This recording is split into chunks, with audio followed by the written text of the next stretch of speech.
Hello there, my sleepy wasteland wanderers. Tonight, we journey through the desolate beauty of the Fallout universe, where the ruins of civilization hold stories waiting to be told. I'll be your guide through these radioactive landscapes, sharing tales of survival, hope, and the quiet moments that exist even in the harshest environments. So get comfortable, dim your lights, and let the sounds of the wasteland carry you away. The gentle glow of your Pip-Boy will guide our path as we explore these forgotten places together. Now close your eyes and let your mind drift as we step into the world of Fallout, where dreams await beyond the wasteland horizon.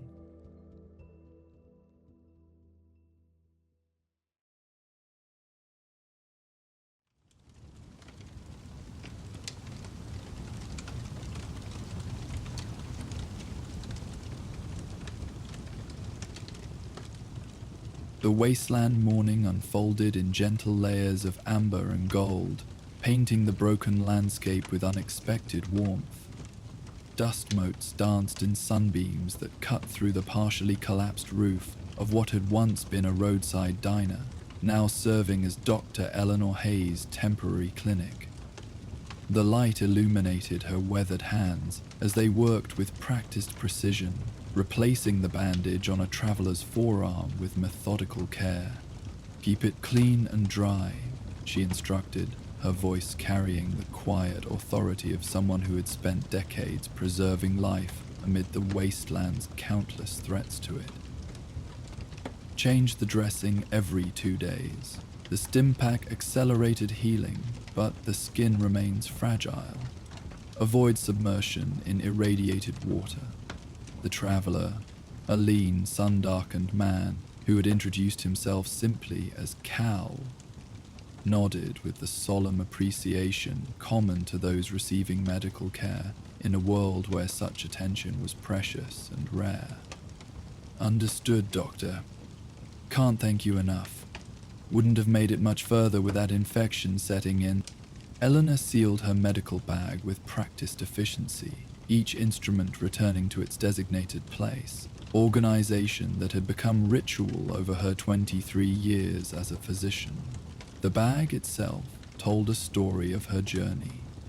Originally standard Vault-Tec medical issue, now patched with various materials acquired across years of wasteland travel, the blue and yellow barely visible beneath layers of practical modification. "The human body possesses remarkable resilience," she noted, her tone reflecting professional distance, tempered by genuine care. "Particularly when given appropriate support at critical moments, you'll recover completely with proper attention."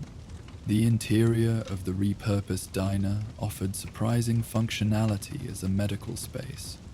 Eleanor had arranged salvaged furniture to create distinct areas, examination table near the clearest source of natural light, recovery cots along the far wall, sterilization station utilizing purified water and salvaged hot plates. A collection of carefully preserved medical texts occupied a reinforced shelf, their pre-war knowledge maintained through her diligent protection from environmental degradation. Through partially boarded windows, the wastelands stretched toward distant mountains, a landscape of muted browns and greys, occasionally interrupted by the stubborn green of adapted plant life. The crossroads where the diner stood had once directed travelers to various destinations in the world before the bombs. Now, faded signs pointed toward settlements that might no longer exist, or had transformed beyond recognition in the 2 centuries since nuclear fire had reshaped the continent. As Cal gathered his modest belongings in preparation for departure, Eleanor moved to the diner's former counter, now serving as her inventory management area. She made careful notes in a leather-bound journal, documenting supplies used and remaining. Stimpaks, 3 remaining. Radaway, 2 full doses, 1 partial. Antibiotics critically low, priority for next trading opportunity. Each entry reflected both medical precision and wasteland pragmatism, the balance she had maintained since leaving the structured environment of Vault 43 years earlier. Dr. Hayes, Cal spoke from near the entrance, pack now secured across his shoulders. Word is you're heading north after this, toward the river settlements. Eleanor looked up from her inventory, eyes revealing nothing of the internal calculations that accompanied all interaction in the wasteland. Assessment of intent, evaluation of potential threat or assistance, measurement of information against known parameters. My destination isn't something I discuss widely, she replied, neither confirming nor denying, the caution of long survival evident beneath her professional tone. Cal nodded with understanding rather than offense. No disrespect intended, it's just, if you are heading that way, there's something you should know. He hesitated, weighing his words. Settlement called Riverford, about 3 days north. They've got trouble. Some kind of respiratory sickness spreading through the children. Trading caravan I met said they're looking for anyone with real medical knowledge, offering good trade for help. This information created the subtle shift in Eleanor's expression that always accompanied mention of suffering she might address. A momentary softening around the eyes, quickly governed by the practical assessment that determined her movements through the dangerous world. I'll take it under advisement, she acknowledged, the phrase carrying neither commitment nor dismissal. Safe travels, Cal. Remember, clean water only on that wound. After the traveler departed, Eleanor stood in the quietness of her temporary clinic, sunlight continuing its gradual journey across the weathered floor. Her gaze shifted to the worn map spread across a side table, a carefully maintained chart of the region, marked with settlements, hazard zones, and potential resource locations. Various notations in her precise handwriting indicated conditions encountered on previous visits. Water quality, social stability, prevalent health issues. But her attention repeatedly returned to a small circle marked in the northeastern quadrant, distinct from her other notations. Vault 29, the location she had spent nearly 4 years searching for since discovering its reference in a partially corrupted overseer's terminal. The vault where her brother Michael might have been transferred before the war, if the fragmentary records she'd pieced together proved accurate. The North Fork from the crossroads would continue her journey toward that possibility, the hope that had sustained her through countless settlements, abandoned facilities and dangerous territories, the possibility that family might still exist in this fractured world. The South Fork toward Riverford and its respiratory illness would mean delay, diversion from the path that had defined her purpose since leaving the relative safety of Vault 43, with its diminishing supplies and failing environmental systems. Eleanor moved to gather water from her purification system, each motion deliberate and efficient. The coming decision weighed in her thoughts as she drank, the cool liquid a simple luxury she never took for granted. The Hippocratic Oath had survived the nuclear devastation, along with fragments of other knowledge, its principles carried by the diminishing number of trained physicians who maintained medicine's ethical foundations amid wasteland pragmatism. First, do no harm, but the wasteland complicated this seemingly simple directive. Did harm come from action or inaction? From helping those directly before you, or failing to reach those who might need you more?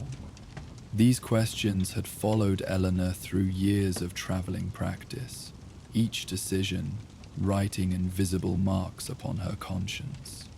As afternoon light shifted toward evening's amber glow, the sound of approaching Brahmin drew Eleanor from her contemplation. The distinctive, dual-headed cattle announced the arrival of a trading caravan before it became visible. The slow, rhythmic plodding, accompanied by the gentle clanking of secured cargo, and occasional human voices directing the animal's progress. Eleanor moved to the diner's entrance, standing in the doorway to observe the caravan's approach. 3 Brahmin pulled modified carts constructed from salvaged materials, their cargo secured beneath weathered tarps. 6 people accompanied the animals, 2 leading the Brahmin directly, 3 maintaining vigilant watch on surrounding terrain, 1 walking slightly apart with the deliberate positioning of leadership. This last figure, a woman whose silver-streaked hair was gathered in a practical knot, noticed Eleanor's observation and directed the caravan toward the diner with a gesture that conveyed both authority and fatigue. The formation adjusted with practiced coordination, Brahmin guided to a position near the building's water collection system, where they could drink while remaining secured. "Doctor," the woman greeted as she approached, her voice carrying the distinctive accent of settlements west of the mountains. "Madeline Torres, Crossroads Trading Cooperative. Word reached us you've established temporary clinic here." Eleanor acknowledged the introduction with a respectful nod. "Eleanor Hayes, former vault physician, now traveling practice. I've been operating here for approximately 11 days, planning departure soon." The caravan leader, Madeline, gestured toward one of the carts, where the tarp had been partially withdrawn to reveal a figure lying on a makeshift stretcher. "If you're still accepting patients, we could use your expertise. Liam took shrapnel 3 days back when we passed too close to an old military checkpoint. Something triggered, though we were well outside the marked perimeter. Automated defense, we think." Eleanor's professional assessment began immediately, medical training overriding all other considerations as she approached the injured man. He lay semi-conscious, skin displaying the pallor characteristic of blood loss and early infection. A crude but cleanly applied field dressing covered his left thigh, the visible edges of the wound suggesting metal fragmentation from antiquated defensive weaponry. "Bring him inside," she directed without hesitation, already moving toward her examination area to prepare necessary equipment. "Carefully.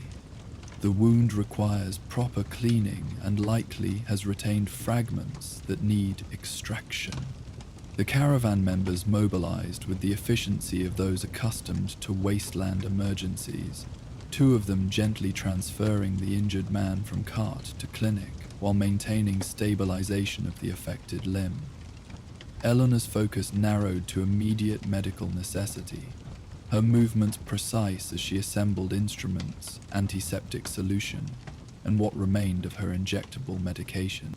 "How much pain management have you administered?" she inquired as they positioned the patient on her examination table.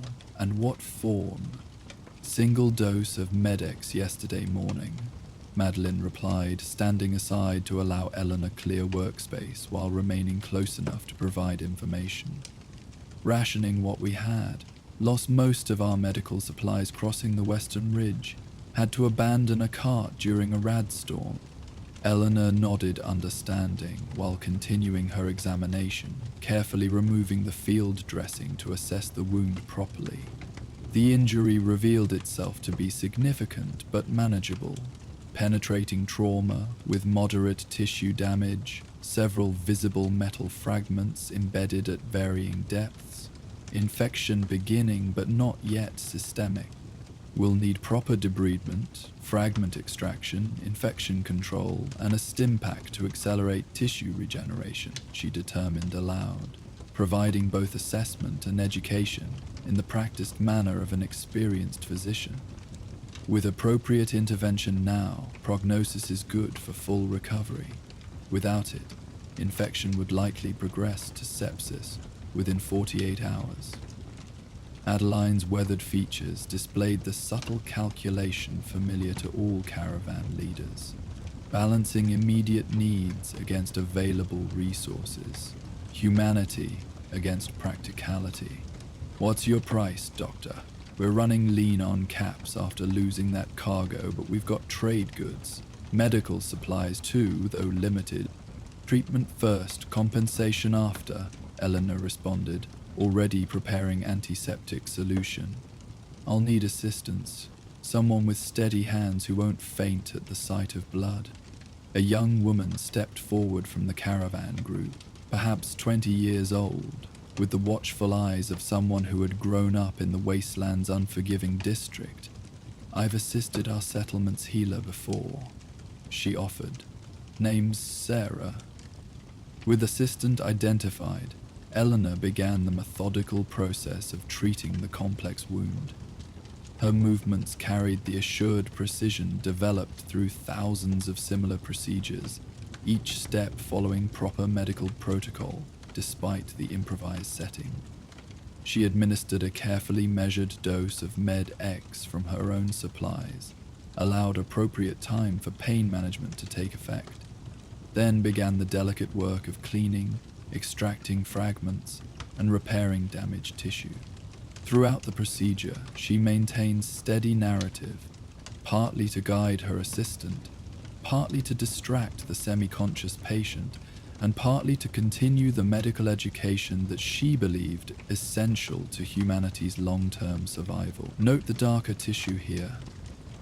Non-viable and must be removed to prevent spread of infection. The largest metal fragment has actually sealed a minor arterial bleed. We'll need to clamp immediately when extracted. The wound edges show healthy vascular response, indicating good healing potential. The caravan members, who weren't directly assisting, maintained respectful distance while organizing their temporary camp outside the diner.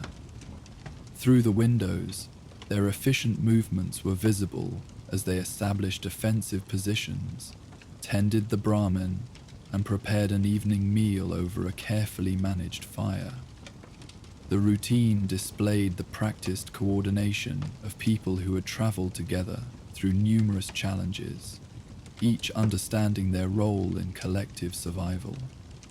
As Eleanor completed the final sutures, securing the cleaned and treated wound, she nodded approval to her assistant. Well done, Sarah.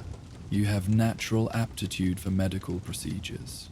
In the world before, you might have become a surgeon. The young woman accepted this rare compliment with quiet dignity. My grandmother was a doctor, or so my mother always said.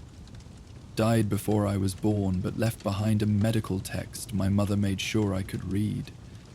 This small connection across generations of medical knowledge reinforced Eleanor's deepest belief that preservation of such expertise represented one of humanity's most important acts of resistance against complete dissolution into wasteland savagery. Each person who carried even fragments of proper healthcare understanding helped maintain the tenuous thread connecting present survival to future rebuilding. With the procedure complete and the patient resting under mild sedation, Eleanor finally stepped outside into the evening air. The western horizon held the day's final light, bands of deep orange and purple stretching across the wasteland's broken silhouette. The caravan had established a modest but secure camp, with Brahmin arranged in triangular formation for both protection and containment, watch positions established at optimal sightlines, and a small cooking fire providing both warmth and meal preparation. Madeline approached from where she had been consulting with one of her guards, offering a simple metal cup containing what appeared to be broth. Not much, but it's hot and clean. You look like you could use it. Eleanor accepted with genuine appreciation, the warmth of the cup against her fingers bringing awareness of how focused she had been during the medical procedure. Thank you. Your man will recover with proper rest. The stim pack will accelerate healing, but he should avoid weight bearing for at least 3 days. After that, gradual return to activity with careful monitoring for infection. The caravan leader nodded understanding, her expression reflecting the pragmatic gratitude of those who survived through interdependence rather than isolation. We can adjust our schedule, take the longer route through the settlement belt rather than the direct path across the dead zone. More trading opportunities anyway. They stood in companionable silence for several moments, sipping the simple broth while watching darkness claim the landscape. Stars emerged in remarkable clarity, the absence of artificial light pollution being one of the wasteland's few gifts compared to the world before. Distant sounds carried on the cooling air, the soft lowing of Brahmin, the rhythmic clicking of night insects that had adapted to radiation, the occasional crackle from the carefully maintained fire. "You headed anywhere in particular, Doctor?" Madeline asked eventually, her tone casual but carrying the underlying assessment that accompanied all wasteland interactions. Evaluating potential shared routes, mutual benefit, or information exchange. Eleanor considered her response with characteristic care. "North, eventually. I've been tracking information regarding a vault in that region." "North," Madeline repeated thoughtfully. "We came down from Riverford 3 weeks back. Bad situation developing there. Respiratory illness spreading through the younger population. Their healer, older woman named Martha, doing what she can with local herbs, but she's no trained physician." This confirmed Cal's earlier information, adding credibility through independent verification. Eleanor felt the familiar internal tension between competing ethical responsibilities. The oath to heal those in need against her personal mission to find what remained of her family. "How severe is the outbreak?" she inquired, professional assessment engaging despite her reluctance to be diverted from her planned route. 6 children died when we were there, another dozen showing symptoms. Labored breathing, fever, cyanosis in advanced cases. Spreading slow but steady. Settlements desperate, offering substantial payment for medical assistance. Clean water, preserved food, even pre-war medical supplies they've been saving for emergency.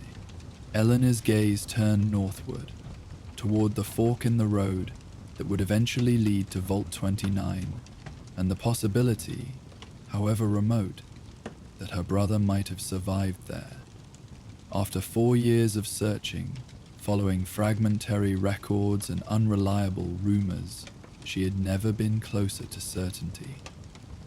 The distance remaining could be covered in perhaps 2 weeks of careful travel. To the south, Riverford waited with its suffering children. 3 days' journey, according to consistent reports. Children with a illness that sounded potentially treatable with proper medical intervention. An outbreak that might be contained before claiming more lives, if addressed by someone with appropriate knowledge. The ethical equation balanced precariously in her mind, as night fully claimed the wasteland around them. The fire's gentle illumination cast flickering shadows across the weathered diner walls, while stars overhead continued their ancient patterns, unaffected by human dilemmas below.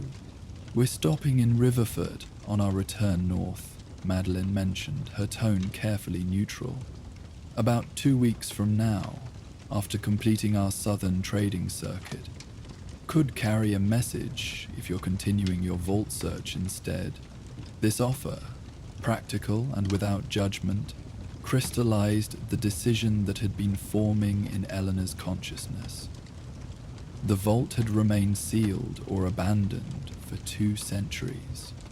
2 more weeks would not change what she might find there. But in Riverford, hours could mean the difference between life and death for children suffering from treatable illness. "I'll consider it," she replied, maintaining her characteristic reserve while internally accepting what she recognized as the only choice her conscience would ultimately allow. Let me check my supplies and review what might be needed for respiratory treatment. Inside her temporary clinic, Eleanor assessed her medical inventory with methodical thoroughness. Her remaining medications would be insufficient for treating multiple cases of respiratory infection, but her knowledge of alternative treatments using locally available plants might supplement conventional approaches. The medical texts in her possession included detailed information on pulmonary conditions and infection control protocols. Knowledge that could save lives if properly applied. The injured caravan member rested on one of her patient cots, his breathing even and color already improving following proper treatment. Sarah sat nearby, maintaining watch with the quiet vigilance of someone accustomed to taking responsibility seriously. The young woman looked up as Eleanor reviewed her medical texts. The doctor at our settlement used mullein leaves for breathing troubles, she offered. Steeped them in hot water, had patients breathe the steam, seemed to help the older folks during winter coughing seasons. Eleanor nodded appreciation for this practical knowledge. Mullein has expectorant properties, helps clear congestion from the lungs. Combined with proper infection control and supportive care, it could indeed provide symptomatic relief. Do you know if it grows in the Riverford region? Sarah's expression brightened at the implied question. It does. Saw patches of it along the riverbanks when we passed through. The fuzzy-leaved, tall plants with yellow flowers, right? Correct. Verbascum thapsus, to use its pre-war scientific name. Eleanor made a note in her journal, adding this confirmation to her developing treatment approach. Knowledge preservation includes understanding which natural remedies have genuine medicinal properties versus folkloric attribution without efficacy. The night progressed with Eleanor continuing her methodical preparation, reviewing medical texts, inventorying supplies, documenting treatment protocols appropriate for field implementation. Outside, the caravan maintained its security rotation. Experienced travelers, knowing that wasteland dangers often increased with darkness. Occasional soft conversations drifted through the partial walls, the human connection of shared stories and experiences that helped maintain sanity amid the wasteland's harsh realities. Near midnight, Eleanor finally allowed herself rest, settling onto her own cot positioned strategically near both the patient and the building's main entrance. Years of wasteland travel had taught her to sleep lightly, maintaining partial awareness of surroundings, even while allowing necessary physical recovery. Her medical bag remained within arm's reach, a habit formed through countless situations where emergency response meant the difference between life and death. Morning arrived with the soft golden light characteristic of the region, gradually illuminating the diner's interior through boarded windows and partial ceiling. Eleanor woke fully alert, transitioning from sleep to awareness without the disorientation common to deeper slumber. Her patient's condition showed continued improvement, normal color returning to his features, wound displaying healthy early healing response, temperature within acceptable range. Outside, the caravan had already begun morning preparations, Brahmin being tended, equipment checked and secured, breakfast prepared with the efficient conservation of supplies that marked experienced travelers. Madeline stood consulting a weathered map spread across a makeshift table, marking notations with a stubby pencil as she planned the day's route. Eleanor approached after completing her patient assessment. The decision made during night's contemplation now fixed in her mind.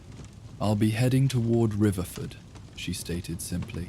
"The respiratory outbreak requires proper medical intervention." Madeline looked up, neither surprised nor questioning, merely nodding practical acknowledgement. "South Fork at the crossroads, follow the old highway until it meets the river, then east along the bank. Settlements built around what used to be a hydroelectric station can't miss the concrete dam structure. Journey's about 3 days at steady pace. My patient needs another day of rest before travel, Eleanor noted. Would your caravan be willing to remain here until tomorrow morning?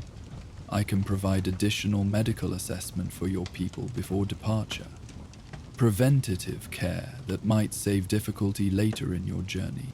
The trade-off a reflected wasteland economy, practical exchange of valuable services rather than sentimental charity. Madeline considered briefly, then nodded agreement. Fair arrangement. Several of my people have minor issues that could use professional attention. We'll depart tomorrow, giving Liam proper recovery time. With decision made and arrangements secured, Eleanor turned her attention to preparation for the journey ahead. Her medical supplies were carefully reorganized to prioritize what might be needed for respiratory treatment. Water purification tablets were counted and allocated for travel requirements. The minimal personal possessions she carried, a change of clothing, a small book of poetry that had been her mother's, a carefully preserved photograph of her family before the war, were secured in their designated compartments within her traveling pack. Throughout the day, she provided the promised medical services to the caravan members, treating minor injuries neglected during travel, addressing early-stage infections before they became serious, offering nutritional advice based on observed deficiency symptoms. Each interaction represented both immediate care and educational opportunity. Eleanor explaining treatments and preventative measures that might be applied without physician presence. Always clean wounds. Immediately, with the cleanest water available, she instructed a guard, whose arm showed multiple small abrasions from clearing overgrown paths. Infection grows in damaged tissue exposed to wasteland bacteria. Simple cleaning prevents complex recovery later. By evening, preparations for departure were complete. Eleanor's temporary clinic had been methodically dismantled, reusable supplies packed, remaining items organized for easy transport by the caravan. The decision to leave certain medical texts with Sarah, who had demonstrated both aptitude and responsible interest, represented Eleanor's commitment to knowledge preservation through careful dissemination to appropriate learners. Study these fundamentals of anatomy and wound treatment, she advised as she transferred the books to the young woman's reverent hands. Knowledge preserved outlasts any single healer. Your understanding may save lives when no trained physician is available. Night settled once more across the wasteland, stars emerging in their timeless patterns overhead. The campfire cast gentle illumination across the gathering of travelers. Temporary community formed through circumstance and mutual need. Eleanor sat slightly apart, watching the interactions, with the observational habit developed through years of human assessment. The caravan members shared stories, compared experiences of settlements visited, occasionally laughed at tales of misadventure survived. These moments of human connection amid devastation reinforced Eleanor's fundamental commitment, preserving not just individual lives through medical intervention, but the collective humanity that distinguished civilization from mere survival. Each person treated, each piece of knowledge shared, each ethical choice made without surrendering to wasteland pragmatism, represented resistance against the complete dissolution of what made human existence meaningful, beyond simply continuing to exist. Morning arrived with the clear sky that suggested good travel conditions. The caravan prepared for departure with practiced efficiency. Brahmin loaded with balanced distribution of weight, defensive positions assigned for journey formation, final checks of equipment and supplies completed with methodical thoroughness. Liam had recovered sufficiently for travel, his wound showing healthy healing progression, and infection successfully prevented through proper treatment. Our paths diverge here, Madeline noted as final preparations concluded. We continue west toward the trading outposts, while you journey south to Riverford. If successful there, where will you head afterward? Back to your vault search in the north? Eleanor secured her medical bag with careful attention before responding. One destination at a time in the wasteland. Riverford's children need treatment first. Other decisions will follow when that obligation is fulfilled. The caravan leader offered a knowing smile, the expression of someone who recognized dedication beyond words. Should our routes cross again, Dr. Hayes? The Crossroads Trading Cooperative will remember your assistance. Safe journey to Riverford. With final farewells exchanged, Eleanor began her solitary journey southward.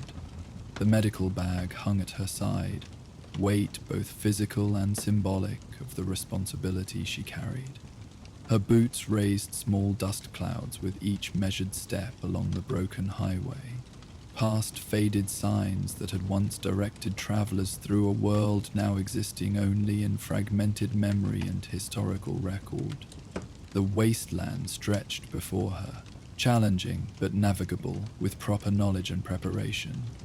To the north, Vault 29 and the possibility of family remained, waiting for her eventual arrival when current obligations were fulfilled.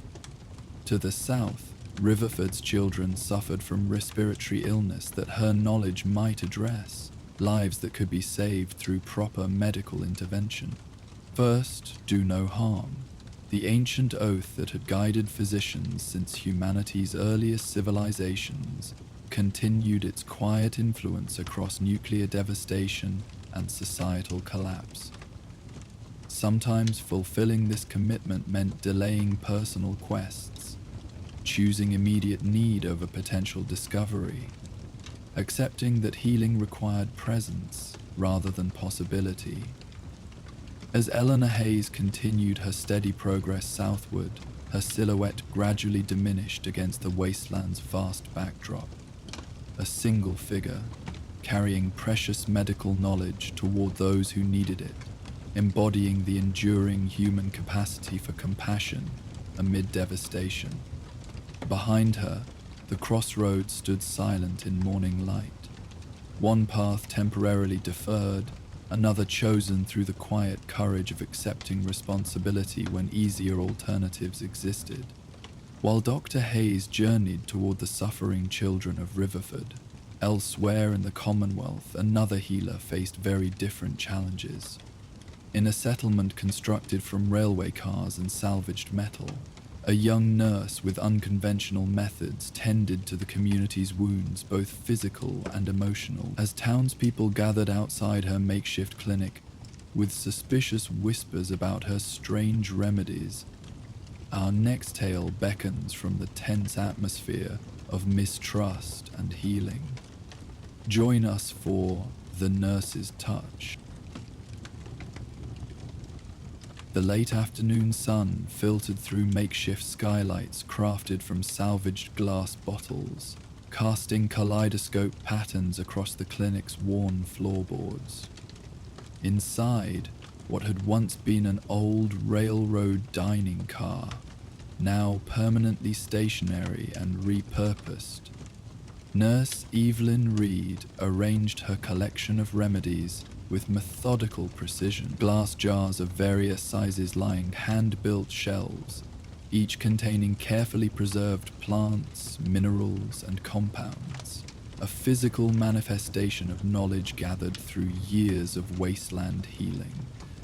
Thistle Station had grown around the remains of a pre-war railway junction, its buildings largely constructed from repurposed train cars and station infrastructure. The settlement had developed the tentative stability that marked successful communities in the post-nuclear landscape. Walls sturdy enough to deter common threats, water purification systems maintaining adequate supply, and agricultural efforts yielding sufficient food to supplement scavenging and trade. Evelyn's clinic occupied a central position within this modest community, a practical choice reflecting both the importance of medical care and the need for quick access during emergencies. The dining car's original windows had been expanded on one side and reinforced with metal grating, allowing ample natural light while maintaining security. The interior bore little resemblance to its former purpose, now divided into treatment areas, recovery space, storage for medical supplies, and Evelyn's small personal quarters at the far end. The soft sound of the outer door opening interrupted her inventory process. Evelyn turned to see 8-year-old Lily Wallace entering with the careful movements of someone trying not to disturb a quiet space. The child carried a small cloth bundle, approaching the central workbench with obvious purpose, despite her hesitant demeanor. "Nurse Reed," she greeted, with the formal address Evelyn had never managed to persuade the settlement's children to abandon in favor of her first name. "Mum sent these for your medicine stores. She said the ones with purple flowers work best for stomach pains, and the ones with white flowers help with sleep." Evelyn accepted the bundle with a warm smile, unwrapping it to reveal carefully dried herbs harvested from the Wallace family's small garden plot. "Your mother remembers my teachings well. Peregrine nightshade for digestive discomfort, threshold jasmine for mild sedation, both valuable additions to our community pharmacy." She moved to appropriate storage jars, transferring the dried plants with the careful handling that communicated their value more effectively than words. Lily watched the process with undisguised fascination, her eyes tracking each deliberate movement as Evelyn separated stems, flowers, and leaves according to their different medicinal properties. "Could you teach me more about plants that heal?" the girl asked, her voice carrying the earnest curiosity that Evelyn considered the most promising quality in potential students. "I've been growing my own herb box like you suggested. The mint is doing really well, and I think the yarrow is finally sprouting." Evelyn considered the request while continuing her work, evaluating both the child's genuine interest and the community dynamics that inevitably surrounded knowledge transmission. Teaching healing practices meant navigating complex territory, balancing open sharing of potentially life-saving information against the careful guidance needed to prevent misapplication of powerful remedies. "Knowledge grows best when planted in prepared soil," she replied, using the agricultural metaphors that resonated with the settlement's farming foundation. "If you're truly interested, come tomorrow morning before your school lessons. We'll start with proper identification and harvesting techniques. Medicine begins long before treatment, with understanding what to gather and how to preserve its healing properties." Lily's face brightened with immediate enthusiasm. "I'll be here right after helping with the morning watering. Promise." Her excitement temporarily overcame her usual reserved manner, words tumbling forth in rapid succession. "Dad says you know things even the Brotherhood medics don't about using plants instead of chems. He said when you fixed his lung sickness last winter, it worked better than when he got treated at the trading post with expensive medicine." This casual mention of comparison between her methods and conventional wasteland medical approaches caused Evelyn's hands to still momentarily. A subtle reaction, likely unnoticed by the child, but reflecting deeper awareness of the community's ongoing evaluation of her unconventional practices. 3 years in Thistle Station had established her role as healer, yet certain elements of suspicion lingered, particularly among older residents who favored traditional wasteland remedies over her integrated approach combining pre-war medical knowledge with botanical. "Different treatments have different applications," she explained carefully, resuming her organization of the donated herbs. Sometimes the old medicines are exactly what's needed. Other times, what grows naturally around us proves more effective. The wisest healer knows when to use each approach. Their conversation was interrupted by another arrival, Councilman Morris, entering with the deliberate posture of official business rather than medical need. In his mid-60s, Morris represented the settlement's founding generation, his weathered features and cautious demeanor reflecting decades of wasteland survival. Unlike many who achieved influence through force or charisma, Morris had earned his leadership position through consistent practical judgment that had helped establish Thistle Station as a viable community. "Lily, your father's looking for you at the western fields," he noted, his tone gentle despite the obvious intent to create private conversation with Evelyn. Something about checking irrigation lines before sundown. The girl recognized the dismissal with the perceptiveness common to children raised in environments where early maturity meant survival. "Yes, Councilman. I'll go help right away." She turned to Evelyn with a quick smile. "Tomorrow morning for the plant lesson?" "I'll expect you after watering duties," Evelyn confirmed, maintaining the commitment despite the councilman's presence.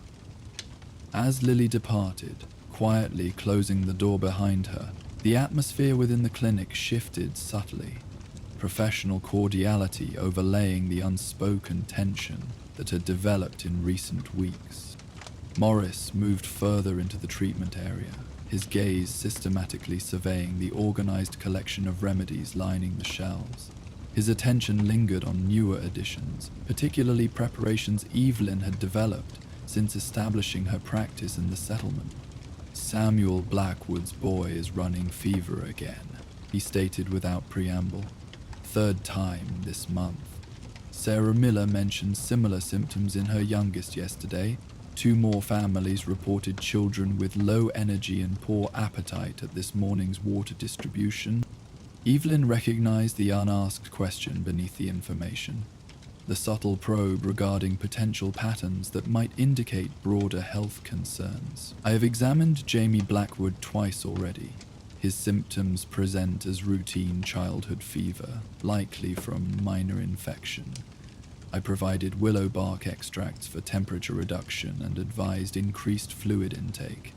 His recovery pattern has been normal, though recurrence suggests possible environmental exposure rather than contagious illness."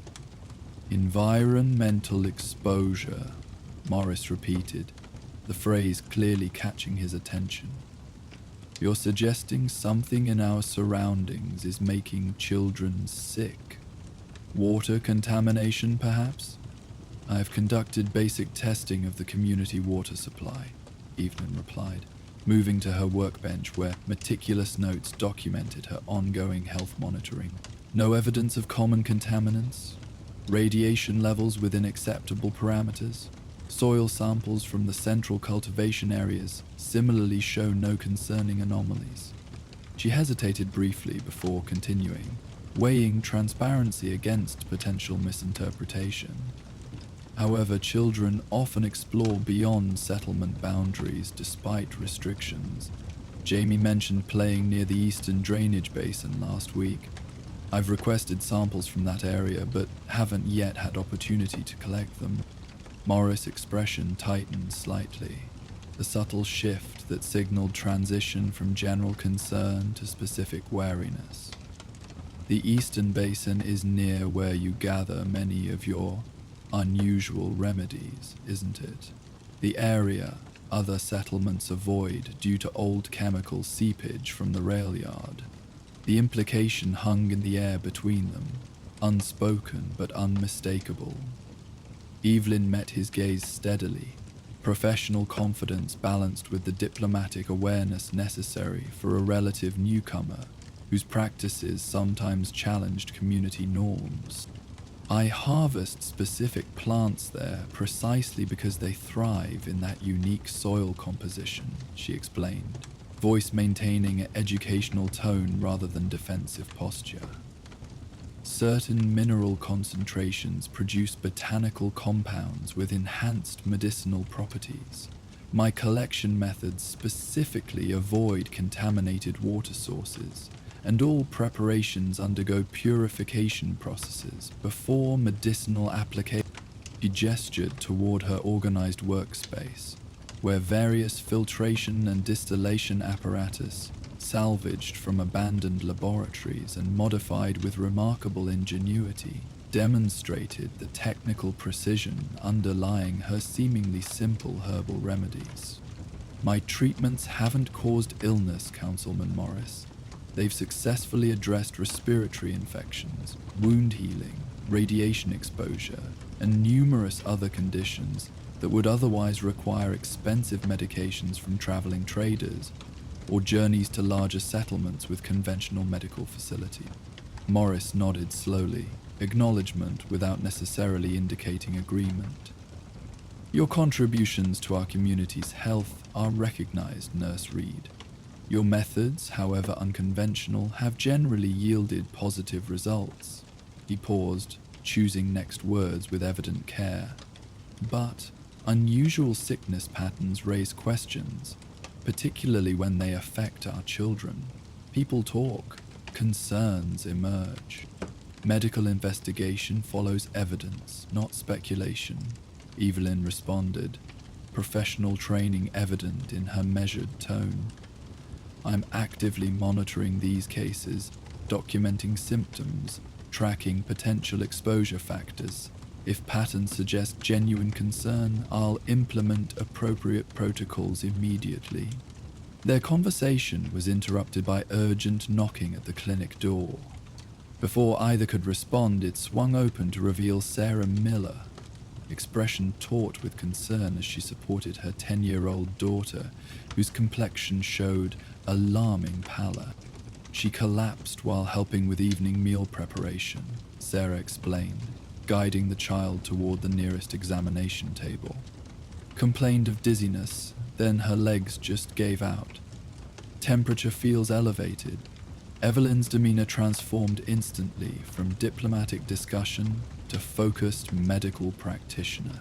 She moved to the girl's side, hands already reaching for diagnostic tools arranged within easy access of the examination area. How long has she experienced symptoms? She inquired while checking pulse at the neck. Slightly elevated but regular. Any previous episodes of weakness, appetite changes, or unusual fatigue? As Sarah provided symptom history, Evelyn conducted methodical assessment. Temperature evaluation confirming moderate fever, respiratory examination indicating slight congestion in lower lung fields. Gentle abdominal palpation revealing no acute tenderness, suggesting internal complications. Throughout this process, her movements communicated both technical competence and genuine compassion, the balance that defined truly effective healers, regardless of their specific methodology. Councilman Morris observed from slight distance, his presence a reminder of broader community dynamics surrounding Evelyn's medical practice, particularly given their interrupted discussion about illness patterns.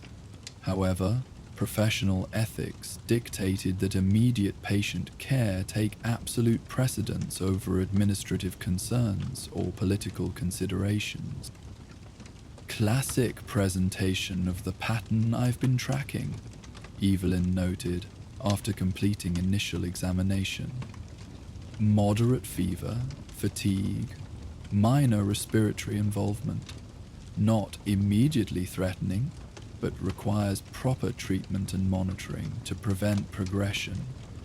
She moved to her remedy shelves, selecting several preparations with the confident precision of someone intimately familiar with their medicinal inventory.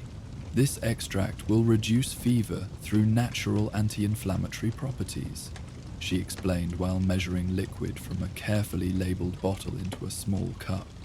The accompanying tea contains immune-supporting compounds, and mild expectorant to address lung congestion. Sarah watched, with the weary trust typical of Thistle Station residents. Appreciation for available medical care balanced against lingering uncertainty about Evelyn's non-traditional methods. Will she recover quickly? The Miller homestead needs all hands with harvest approaching. However, proper treatment and adequate rest, significant improvement within 48 hours is likely, Evelyn replied, her assessment honest rather than falsely reassuring. However, complete recovery requires addressing the underlying cause, not just managing symptoms. She guided the young patient to drink the measured medication, supporting her back with gentle efficiency born of extensive practice. I recommend she remain here overnight for monitoring and regular treatment application. By morning, we should see temperature reduction and improved energy levels. Sarah nodded acceptance of this recommendation, maternal concern temporarily overriding any reservations about Avalanche's methods. I'll bring her sleeping blanket and stay with her. Not necessary, Evelyn assured her. I'll be awake monitoring several patients tonight. You're needed at home with your younger children. Return in the morning, she'll be well cared for. As Sarah reluctantly departed, after settling her daughter in one of the clinic's recovery beds, Councilman Morris remained, his presence a reminder of their unfinished conversation regarding illness patterns and potential causes. He had observed the examination and treatment with careful attention, his expression revealing neither approval nor criticism of Evelyn's methods. This makes 5 children with similar symptoms this week, he noted, once they had moved toward the clinic's front area, voice lowered to avoid disturbing the resting patient. Plus 3 cases last week. Pattern seems clear enough to warrant serious investigation. Evelina nodded agreement, professional concern evident beneath her composed exterior. I've been documenting each case meticulously. The symptom constellation is consistent. Moderate fever, fatigue, mild respiratory involvement, occasional digestive disturbance. Progression follows predictable pattern, with appropriate treatment yielding improvement within 2 to 3 days. She retrieved a leather-bound journal from her workbench, opening to recent entries where detailed notes recorded each patient's symptoms, treatment, and recovery progression. Additional pages showed environmental observations, water testing results, and other investigative efforts addressing potential sources. What I haven't yet determined conclusively is transmission vector, how the illness spreads, she continued, turning to a hand-drawn map of Thistle Station, where patient residences had been marked. No clear geographical pattern within the settlement. Affected children come from different family units, attend different educational groups, access different water collection points. Morris studied the documentation with evident appreciation for her methodical approach.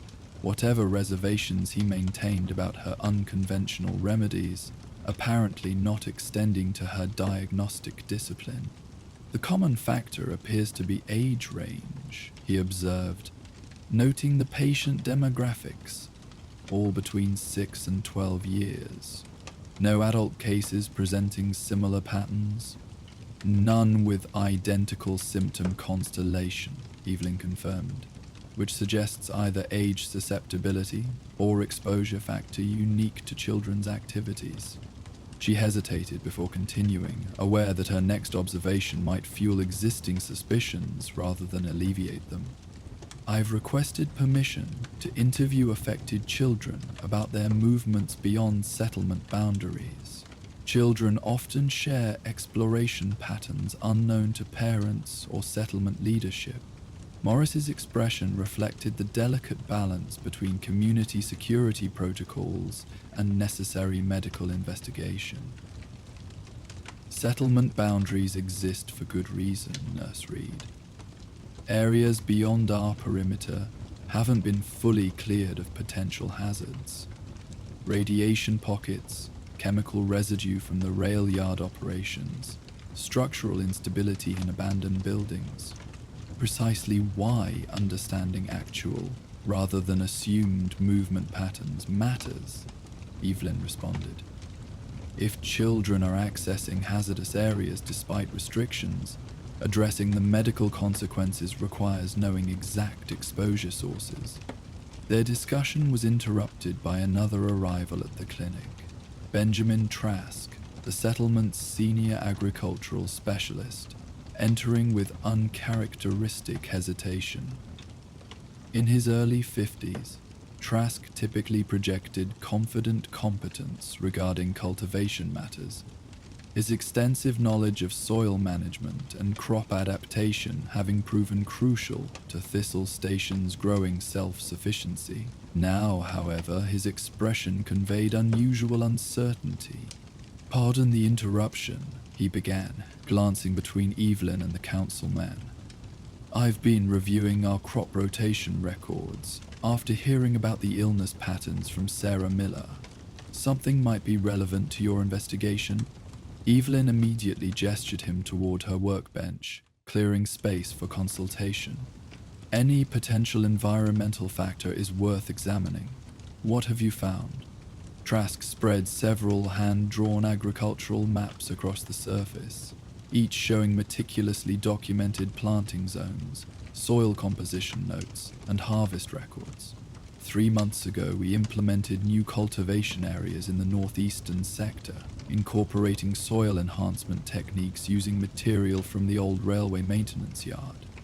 Primarily ferrous compounds that testing showed no dangerous radiation or known toxic elements. His weathered finger traced specific plots on the map. Children often help with harvesting from these areas, particularly the vegetable gardens nearest to the settlement's eastern boundary. Timing of initial soil integration approximately corresponds with first reported illness cases, about 7 weeks later. Evelyn immediately recognized the potential significance of this information, especially given the age-specific pattern of affected patients. Were soil samples thoroughly analyzed for all potential contaminants before agricultural implementation?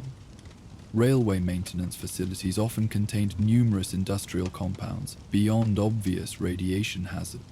Standard testing protocols for radiation and common heavy metals, Trask confirmed, but our equipment has limitations. More sophisticated chemical analysis isn't possible with settlement resources. Morris had been listening with increasing concern, the implications clearly registering as he connected agricultural modification with the illness timeline. "Are you suggesting our own food production might be causing children to fall ill? That we've been unknowingly exposing them to railway chemicals through the settlement's vegetable gardens? It's a potential correlation requiring investigation, not confirmed causation," Evelyn clarified, professional training evident in her careful distinction. Children would show increased susceptibility compared to adults, developing systems more vulnerable to trace contaminants that mature bodies might process without obvious symptoms. She moved to her remedy shelves, retrieving several specimens collected in clearly labeled containers. "I've been developing these specific preparations after observing early illness patterns. Combinations designed to support natural detoxification processes and strengthen systems most affected by the symptom constellation we're seeing." The revelation created momentary silence in the clinic as all 3 adults processed its implications. If settlement agricultural practices had inadvertently introduced harmful substances into the food supply, the situation demanded immediate response, without creating panic that might destabilize community function. "We need systematic testing of both soil and harvested produce from affected areas," Evelyn suggested, already formulating appropriate protocols. Meanwhile, I can modify treatment approaches for current and future patients based on potential chemical exposure rather than contagious illness models. Morris nodded slowly, the settlement leader's responsibility for collective welfare evident in his thoughtful expression. I'll convene emergency council meeting tomorrow morning. Agricultural operations from the northeastern plots will be suspended pending investigation. We'll need inventory of all produce already harvested from those areas and currently in food storage. Trask's professional concern showed through his typically stoic demeanor. My team can immediately implement alternative growing areas using verified soil sources. We've maintained seed reserves specifically for emergency replanting scenarios. Production delay but not complete interruption if we act quickly. This cooperative problem-solving illustrated Thistle Station's fundamental resilience. Different knowledge spheres intersecting to address community challenges through shared expertise rather than territorial protection. While suspicion of unconventional approaches might create friction during routine operations, genuine health concerns mobilized collective resources, irrespective of philosophical differences regarding treatment methodologies. As evening deepened into night, Evelyn continued treating patients while developing modified remedies, specifically targeting potential chemical exposure. Her clinic gradually filled with additional cases. 3 more children brought by concerned parents, as word spread through the settlement about potential connection between northeastern garden plots and the mysterious illness. Each young patient received careful examination, appropriate treatment, and gentle reassurance. Evelyn moved between recovery beds with quiet efficiency, checking temperatures, administering medications, ensuring proper hydration, and documenting response patterns. The soft lighting from oil lamps cast a warm glow throughout the repurposed dining car, creating an atmosphere of managed care rather than medical emergency, despite the concerning circumstances. Near midnight, with all patients finally sleeping under the effects of mild herbal sedatives, Evelyn returned to her workbench. Spread before her lay agricultural maps, patient documentation, and partially completed formulations of enhanced remedies. Her focus had narrowed to identifying specific railway maintenance compounds that might produce the observed symptom patterns, then developing targeted treatments to address their physiological effects. A soft knock at the clinic door drew her attention. Councilman Morris had returned, his expression suggesting continued concern, but tempered by purposeful determination rather than accusatory suspicion. He carried a small wooden crate, setting it carefully on an empty section of workspace. Settlement archives, he explained, removing several weathered technical manuals with faded railroad insignia emblazoned on their covers, maintenance records and chemical inventory lists from before the war. Previous leadership salvaged them from the station master's office decades ago, thought they might prove useful someday. Evelyn accepted these documents with evident appreciation, immediately beginning careful examination of their brittle pages. These could provide crucial information about specific compounds used in rail yard operations. Knowing exact chemical profiles would allow development of precisely targeted treatment protocols. Morris watched her work with thoughtful consideration before speaking again. Your methods have occasionally raised questions among some council members, particularly your integration of botanical preparations with traditional medical approaches and your willingness to harvest from areas others consider hazardous. Evelyn continued reviewing the technical documents while responding, professional focus undiminished by the implied criticism. Medical knowledge stagnates without continuous investigation and adaptation. The Wasteland presents unique health challenges requiring flexible response, rather than rigid adherence to incomplete pre-war protocols or purely reactionary wasteland practices. Yet your unconventional approaches may have prepared you to recognize and address this situation more effectively than traditional methods, Morris acknowledged, his tone reflecting reassessment rather than merely diplomatic conversation. The preparations you've already developed for these symptoms suggest foresight that others, including myself, lacked regarding potential consequences of our agricultural expansion. This subtle shift from wariness to qualified appreciation created momentary pause in Evelyn's methodical document review. She looked up, meeting his gaze directly.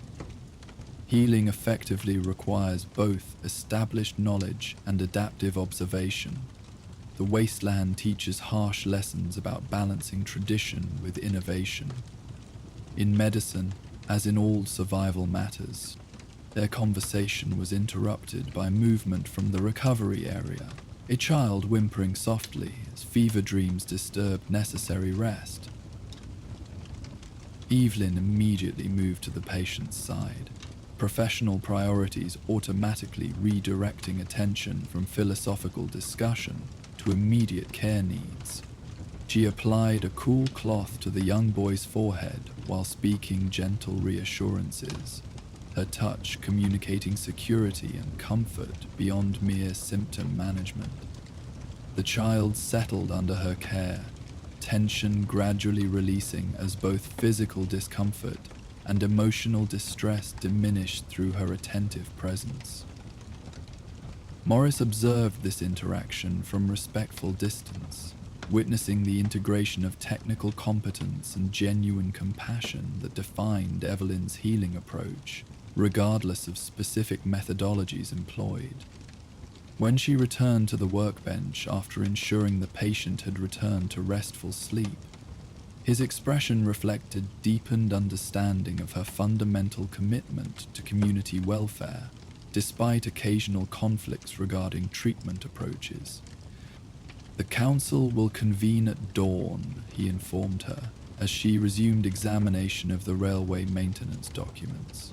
"We'll need your assessment of both immediate treatment recommendations for affected patients and broader protocols for addressing potential contamination throughout northeastern agricultural areas." Evelyn nodded acknowledgement, already formulating appropriate responses based on emerging information from the technical manuals. "I'll provide comprehensive recommendations." Meanwhile, these records indicate several chemical compounds used in rail maintenance that align with observed symptom patterns, particularly organophosphate-based lubricants and specific metal stabilizing agents. Not immediately life-threatening in trace amounts, but potentially causing the gradual systemic responses we're seeing, particularly in developing bodies. "Can your treatments address these specific compounds effectively?" Morris inquired, the question reflecting genuine interest rather than challenge. "Yes," Evelyn confirmed with the quiet confidence of professional certainty. "Several botanical preparations I've developed specifically enhance natural detoxification pathways for these compound families, combined with supportive treatments for affected systems and removal of exposure sources. Complete recovery without lasting effects should be achievable for all current patients." This exchange represented subtle but significant transformation in their professional relationship, from cautious tolerance of unconventional methods to recognition of valuable complementary expertise. While philosophical differences regarding traditional versus innovative medical approaches might remain, practical appreciation for effective outcomes transcended theoretical disagreements. When community welfare hung in balance, as night continued its gradual progression toward dawn, Evelyn maintained vigilant monitoring of her patients, while developing detailed medical recommendations for the upcoming council meeting. Each child received regular assessment and appropriate treatment adjustments, their collective conditions showing gradual improvement under her attentive care. The clinic's atmosphere reflected this balanced medical environment, calm confidence rather than anxious urgency, methodical intervention rather than reactive response. Oil lamps burned at carefully regulated intensity, providing necessary illumination without harsh brightness that might disturb resting patients. Medicinal herbs steeped in precise preparations, their gentle aromas creating subtle therapeutic environment beyond their direct pharmacological effects. Morning eventually arrived with characteristic wasteland beauty. Golden light gradually transforming the settlement's weathered structures into burnished monuments to human persistence amid devastation. Through the clinic's eastern windows, this illumination created warm patterns across recovery beds, where young patients had weathered the night's challenges. Under Evelyn's careful attention, temperature checks revealed encouraging progress. Fevers reduced, breathing patterns normalized, natural color returning to previously pallid complexions. When Sarah Miller arrived to check on her daughter, visible relief transformed her expression upon finding significant improvement rather than feared deterioration. "She's responding well to treatment," Evelyn explained while conducting morning examination. "Fever has reduced by approximately 2 degrees. Lung congestion markedly improved, energy levels beginning to restore. Similar positive progression noted in all patients overnight." Sarah's relief gradually shifted toward curious assessment as she observed Evelyn's methodical care routine. "The other mothers said you stayed awake all night, checking every child hourly and making new medicines. That you knew exactly what was causing the sickness before anyone else suspected." This observation carried subtle shift from previous community hesitation regarding Evelyn's methods toward emerging appreciation for the practical effectiveness those methods demonstrated during genuine medical challenge. The transition from theoretical suspicion to evidence-based reassessment represented potential transformation in her relationship with the broader settlement community. "Medical investigation follows observed patterns," Evelyn responded, maintaining professional humility while acknowledging the successful intervention. Agricultural specialists provided crucial information connecting northeastern soil modification with symptom emergence. Settlement archives contain specific chemical data, allowing targeted treatment development. Effective healthcare represents collective knowledge applied appropriately, not individual insight alone. This distributed credit reflected both diplomatic awareness and genuine commitment to collaborative problem solving rather than personal recognition, the perspective that distinguished truly effective healers from those merely seeking authority through medical knowledge. Evelyn's approach consistently emphasized building community health resources rather than creating dependency on specialized expertise accessible only through her individual practice. As morning progressed, the council meeting convened as scheduled. Evelyn provided a comprehensive assessment of both immediate patient care protocols and broader recommendations regarding contaminated agricultural areas. Her presentation balanced technical accuracy with accessible explanation, ensuring leadership could make informed decisions without requiring specialized medical knowledge to understand crucial implications. Complete removal of affected soil from northeastern plots will be necessary, she explained, indicating relevant areas on agricultural maps. Replacement with verified clean material before replanting. Existing produce harvested from these locations should be safely disposed, rather than consumed or composted, regardless of apparent quality. Agricultural specialists confirmed implementation feasibility, while supply managers assessed impact on food reserves and potential need for supplementary trading arrangements until new crops matured. The collective problem-solving demonstrated Thistle Station's fundamental resilience. Following the council meeting, Evelyn returned to her clinic, where young patients continued showing encouraging recovery progress. Parents had gathered, sharing experiences and gradually transitioning from anxiety toward relief as children displayed obvious improvement under treatment protocols. The atmosphere within the repurposed dining car had transformed from medical concern toward community connection. The shared experience of confronting health challenge, creating bonds that transcended previous divisions regarding treatment philosophies. Lily Wallace arrived mid-morning, her expression combining excitement about promised plant lessons with concern for affected friends. Evelyn welcomed her with warm acknowledgement, despite exhaustion from overnight patient monitoring, recognizing the importance of maintaining knowledge transmission, even amid immediate medical demands. Today's lesson will be practical rather than theoretical, she explained, guiding the girl toward her workbench where various botanical specimens awaited processing. We're preparing additional medication for children recovering from chemical exposure. You'll learn plant identification, proper preparation methods, and administration approaches simultaneously.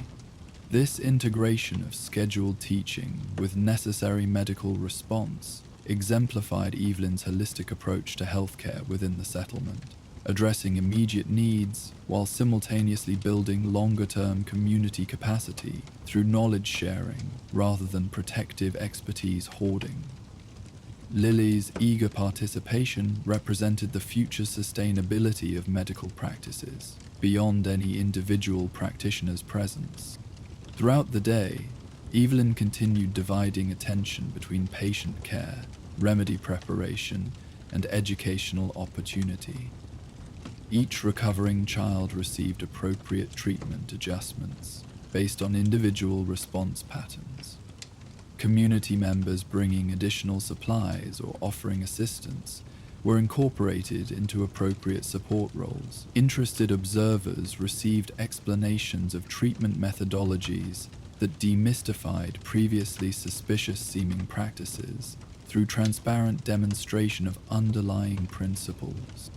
By late afternoon, all patients had shown sufficient improvement for release to home care, with specific treatment continuation instructions and scheduled follow-up examinations. Parents departed with both gratitude for effective intervention and enhanced understanding of appropriate home healthcare practices for ongoing recovery support. As evening approached once more, the clinic gradually emptied of immediate medical activity, though Evelyn maintained readiness for potential new cases, while continuing development of additional remedies addressing chemical exposure effects. The physical and emotional demands of the intensive care period had left visible marks of fatigue beneath her composed, professional demeanor. Subtle shadows beneath eyes, slight hesitation in previously fluid movements, occasional moments of distracted thought interrupting normal conversational flow.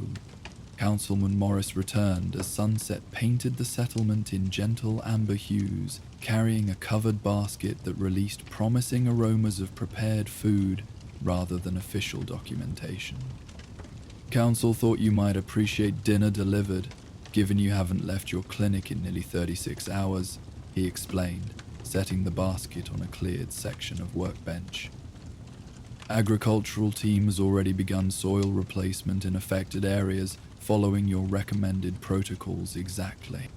Evelyn accepted this thoughtful provision with genuine appreciation, suddenly aware of how completely patient care responsibilities had superseded personal needs during the intensive response period. Thank you, both for the meal and for the Council's prompt implementation of containment recommendations. Morris nodded acknowledgement while glancing around the now quiet clinic space, so recently filled with concerned parents and recovering children, now returned to its more typical orderly arrangement of medical equipment and healing preparations. The settlement owes you considerable gratitude. Your recognition of the illness pattern and development of effective treatments prevented what might have become serious community health crisis if left unaddressed. Medical practice requires continuous adaptation to emerging challenges, Evelyn responded, maintaining professional perspective, despite evident appreciation for this acknowledgement. The Wasteland presents unique health conditions requiring integration of traditional knowledge with innovative approaches. This situation demonstrated how different expertise domains, medical, agricultural, historical, must collaborate for effective community protection. Morris considered her words with thoughtful attention before responding. Some council members previously expressed concerns about your unconventional methods, your willingness to harvest from areas others avoided, your integration of botanical preparations with standard medical treatments, your modification of traditional protocols to incorporate new observations. He paused briefly before continuing, yet those same approaches proved precisely what this situation required for effective response. This frank acknowledgement of previous reservations, transformed into measured appreciation, represented significant shift in community leadership perception. The evidence-based reassessment that occasionally emerged when practical results challenged theoretical suspicions. Evelyn received this transition with appropriate professional composure, neither defensive regarding past concerns, nor triumphant about current validation. Effective healthcare balances established knowledge with observational adaptation, she noted. The Wasteland teaches harsh lessons about clinging too rigidly to incomplete traditions or rejecting valuable historical practices in favor of expedient innovations. Integration, rather than exclusion, typically yields most sustainable approaches. As night settled once more across Thistle Station, Evelyn finally allowed herself modest rest after confirming all patients remained stable in home care environments. She settled into her small personal quarters at the clinic's rear section, maintaining proximity for potential emergency response while acknowledging necessary recovery from intensive care provision. Through partially opened windows, settlement sounds drifted inward. Children playing in evening coolness, community members gathering for shared meals, occasional laughter punctuating general conversation. These ordinary interactions represented the fundamental human connections that made medical practice meaningful beyond technical intervention. The community fabric that both supported and was sustained by effective healthcare provision. In the morning, agricultural teams would continue implementing soil replacement protocols. Recovering patients would receive follow-up examinations to ensure continued progress. Community knowledge regarding potential environmental hazards would incorporate lessons from this experience into future planning decisions. The settlement would adapt and continue, as human communities had done throughout post-war decades, learning painful lessons while developing resilience through collective response to emerging challenges. Evelyn's unconventional healing methods had demonstrated their value during genuine health crisis, potentially transforming community perception from suspicious tolerance toward appreciation for complementary expertise. Yet, regardless of shifting external assessment, her fundamental commitment remained unchanged, providing effective medical care through whatever approaches best serve patient needs, while simultaneously building community health capacity through knowledge sharing rather than dependency creation. As she drifted toward much-needed sleep, Evelyn's thoughts turned toward tomorrow's planned lesson with young Lily, continuing the knowledge transmission that represented healing's most sustainable dimension. Beyond individual treatment interventions or specific remedy preparations, this gradual building of distributed medical understanding throughout the community offered genuine long-term health security that no single practitioner, however skilled, could provide alone. The future of Thistle Station's healthcare would emerge from this balanced integration. Established knowledge preserved through careful documentation. Innovative adaptations developed through observational practice. Community capacity enhanced through transparent education. Each dimension contributing essential elements to sustainable healing approaches amid wasteland challenges that continually evolve beyond any single response methodology. While Nurse Evelyn rested after her successful defense of Thistle Station's children, elsewhere in the Commonwealth, another healing challenge unfolded beneath the moonlight. In an abandoned university research facility, a lone figure carefully arranged salvaged medicine on makeshift shelves, counting each precious stimpack and wondering whether to share this pharmaceutical treasure with desperate travelers or save it for personal gain. As our nurse drifts to sleep, her community's trust newly earned, our next tale beckons from the moral dilemma of scarcity and selflessness. Join us for the apothecary's secret. Moonlight filtered through the cracked ceiling of the abandoned university laboratory, casting long shadows across dusty equipment and overturned furniture. In this forgotten corner of the Commonwealth, Mason Ellis carefully arranged his recent findings on a relatively clean workbench. 12 pristine stimpaks, their red liquid glowing faintly in the dim light, utterly untouched since the world ended over 2 centuries ago.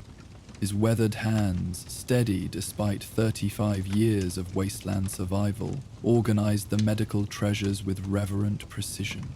Each stimpak represented life-saving potential rarely found in such pristine condition. Most had degraded or been scavenged long ago, with remaining examples often showing dubious efficacy due to improper storage or attempted replication by wasteland chemists with limited knowledge. The laboratory had been sealed by a collapsed entrance hallway, its contents preserved from both environmental degradation and human scavenging until Mason had discovered a maintenance access route 3 days earlier. His background as an apprentice to the traveling apothecary Elijah Green had given him the knowledge to recognize the medical significance of the facility, when others might have seen mere ruins to be stripped for basic materials. 12 complete treatments, he whispered to himself. The habit of audible self-conversation developed through long periods of solitary travel, plus the antibiotics, surgical supplies, and radiation treatment compounds. Enough to establish reputation and security at any major settlement. The laboratory space he had claimed as temporary shelter contained evidence of advanced pre-war pharmaceutical research, specialized equipment for compound synthesis, testing apparatus for measuring medicinal efficacy, reference materials documenting precise formulations. During his 3 days of methodical exploration, Mason had gathered not just physical supplies but valuable knowledge, recorded in partially preserved research journals and terminal entries that had retained power through emergency backup systems. Beyond the obvious value of the intact medications, these technical documents represented perhaps greater long-term significance. Information that could potentially enable replication of certain formulations using available wasteland materials. Mason's training under Elijah had included both practical application of healing substances and the theoretical understanding necessary to adapt techniques based on available resources. Knowledge and application, he murmured, repeating his mentor's favorite phrase.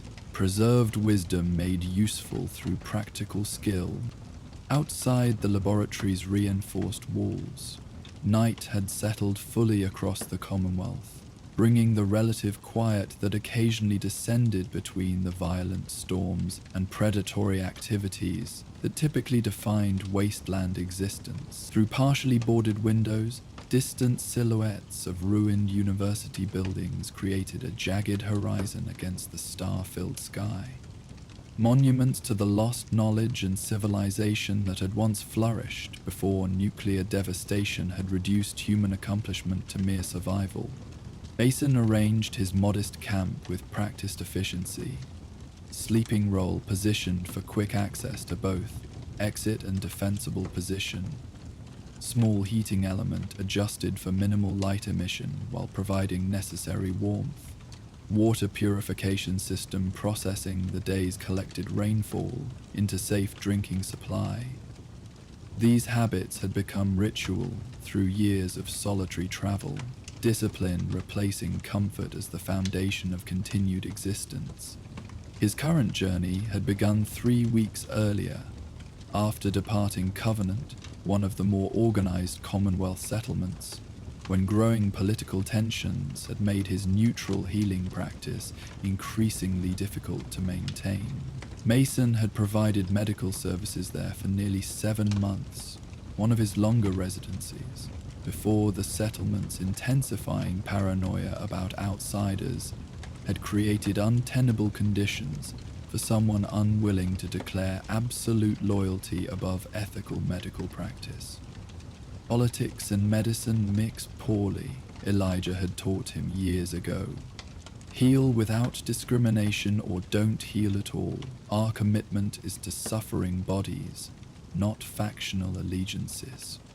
This wandering existence defined most wasteland healers, who weren't permanently affiliated with major factions like the Brotherhood of Steel, or established communities with sufficient resources to support dedicated medical practitioners. Independence preserved ethical autonomy, but created perpetual insecurity.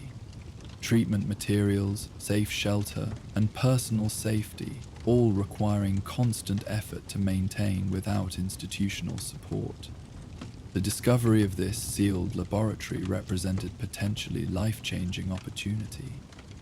The preserved medications alone could establish Mason in any significant settlement, with supplies, to trade for considerable protection and comfort. The technical documentation might enable him to develop sustainable production of certain medications, rather than relying solely on increasingly rare. Either path offered security that had remained elusive throughout his healing career. As Mason catalogued his discoveries in a weathered journal, another habit inherited from his methodical mentor, he calculated potential outcomes with the careful pragmatism necessary for wasteland survival. Trading these medications to settlement leaders or faction representatives would yield immediate benefits: protected housing, food security, possibly even luxuries typically unavailable to solitary travelers. Using them, instead, to treat those in desperate need would deplete the resources quickly, but might establish reputation and goodwill across multiple communities. Immediate security versus distributed benefit, he mused, pen hovering above the journal page. The eternal calculation of resource allocation in a world of permanent scarcity. His contemplation was interrupted by faint sounds from the university courtyard below. Voices carrying through the night air, accompanied by the distinctive shuffling movement pattern of someone struggling to walk.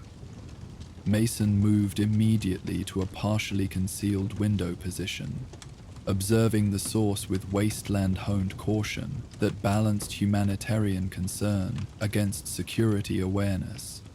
3 figures crossed the moonlit courtyard, 2 supporting a third between them, their progress slow but determined toward the central administration building, where light occasionally suggested ongoing habitation.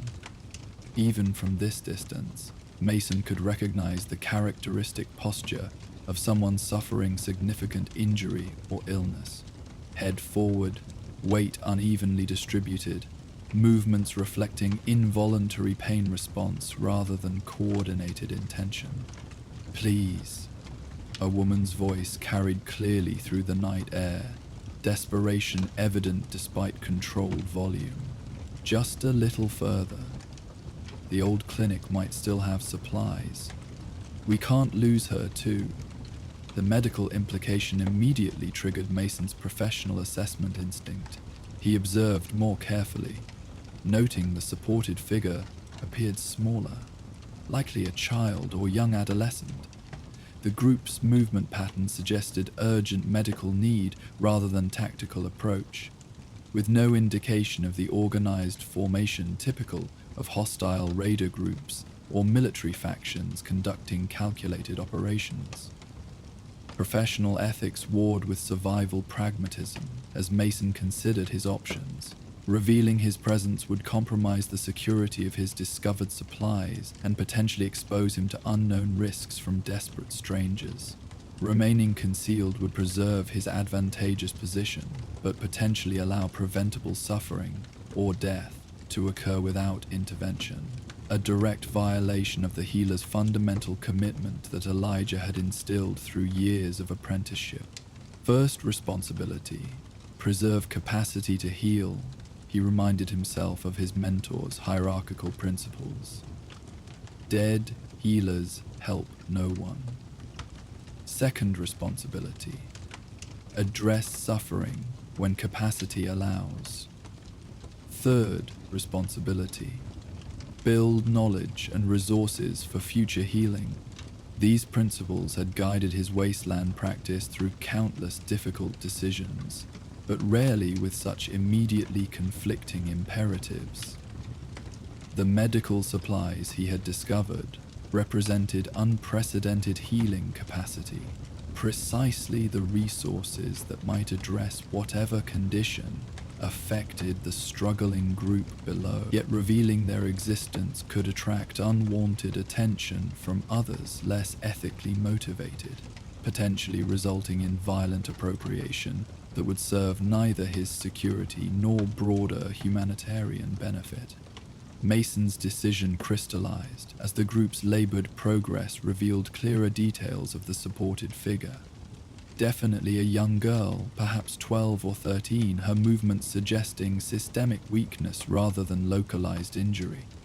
The supporting adults displayed the weathered appearance and practical clothing, typical of wasteland settlers, rather than the exaggerated armor or trophies common to raider groups.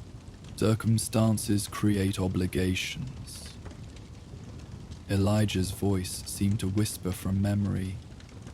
Knowledge without application is merely hoarded potential. Moving with practiced efficiency, Mason gathered essential supplies. 2 stimpaks, basic diagnostic equipment, antibiotic options suitable for various potential infections.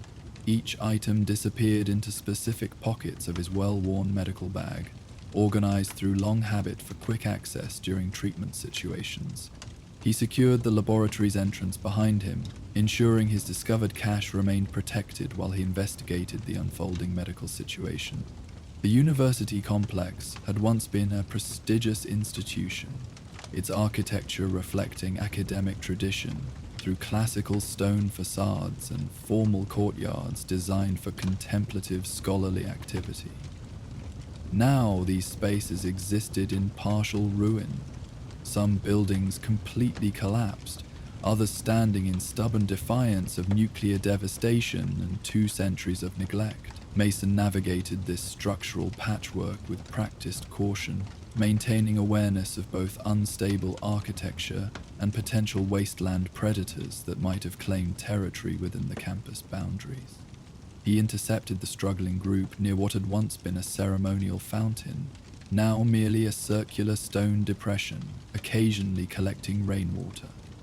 The adults, a man and woman with the hardened appearance of experienced wasteland survivors, immediately assumed defensive postures upon noticing his approach, the man positioning himself protectively, while the woman maintained support of the weakened girl. "I'm a healer," Mason announced clearly, maintaining non-threatening distance while keeping empty hands visible. Trained in wasteland medicine and pre-war pharmaceutical application, the child appears to need medical attention. Suspicious assessment showed clearly in their expressions, the inevitable wasteland calculation regarding strangers' intentions. The man maintained protective position while responding with measured caution. "Our daughter's sick. Started 2 days ago with fever, then weakness. Can barely walk now. Settlement healer couldn't help. Said she needed medicine we don't have." "Which settlement?" Mason inquired, professional assessment already noting the girl's compromised respiratory pattern and significantly elevated temperature evident even at this distance. "Grayton Bridge," the woman replied, desperation gradually overcoming caution as she recognized potential help for her daughter. "Small farming community northeast of here. We trade vegetables for protection from Minutemen patrols. No real doctor, just Mabel with her herbs and poultices." This information aligned with Mason's mental map of regional communities, a modest settlement established around the structural remnants of a pre-war highway overpass, known for agricultural production but limited technological or medical resources. He had passed nearby during previous travels, but never directly visited, prioritizing larger communities with greater trade potential for his healing services. "I can examine her," he offered, gradually closing distance while maintaining unthreatening posture. "May have medicines that could help, depending on the condition." Relief visibly transformed the parents' expressions. Hope emerging through exhaustion and worry that had clearly marked recent days. They carefully lowered their daughter to sitting position against the fountain's stone edge, her semi-conscious state evident in unfocused gaze and minimal responsiveness to the transition. Mason approached with the measured movements of experienced medical practice, each action deliberate and transparent to avoid triggering protective parental responses. His initial assessment confirmed serious condition: elevated temperature, approximately 103 DGF, significantly compromised respiratory function, diminished circulatory effectiveness evident in extremity coloration, generalized weakness indicating systemic involvement rather than localized infection. "How long has she had difficulty breathing?" he inquired while continuing examination, fingers gently probing lymph nodes that showed characteristic inflammation. "Started yesterday," the father responded, anxiety evident beneath controlled tone. "Fever came first, then weakness, then breathing problems, getting worse each hour. We've been walking since morning trying to reach the University Medical Center. Heard stories it might still have supplies."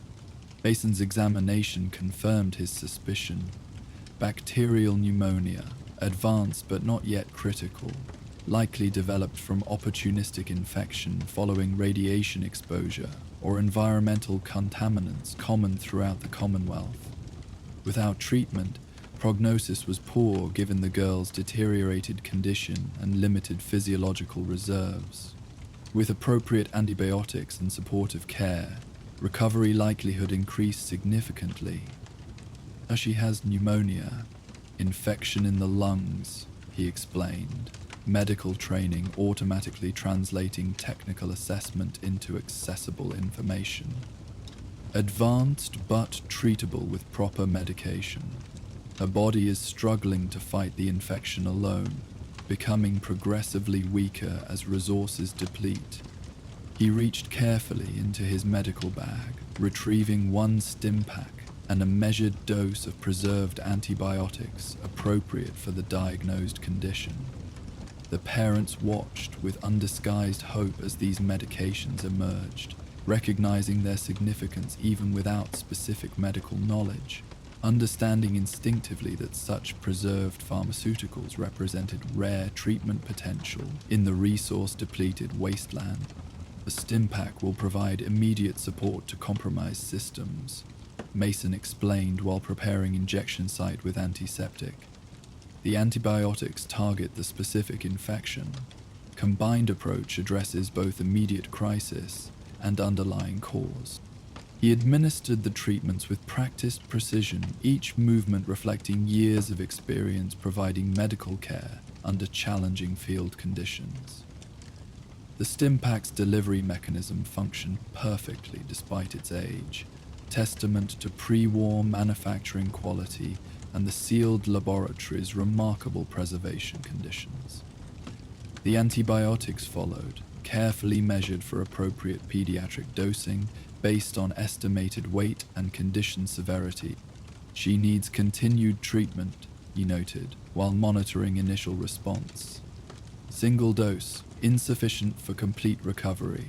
Supportive care, hydration, additional antibiotic administration over approximately 5 days should restore normal function without permanent damage.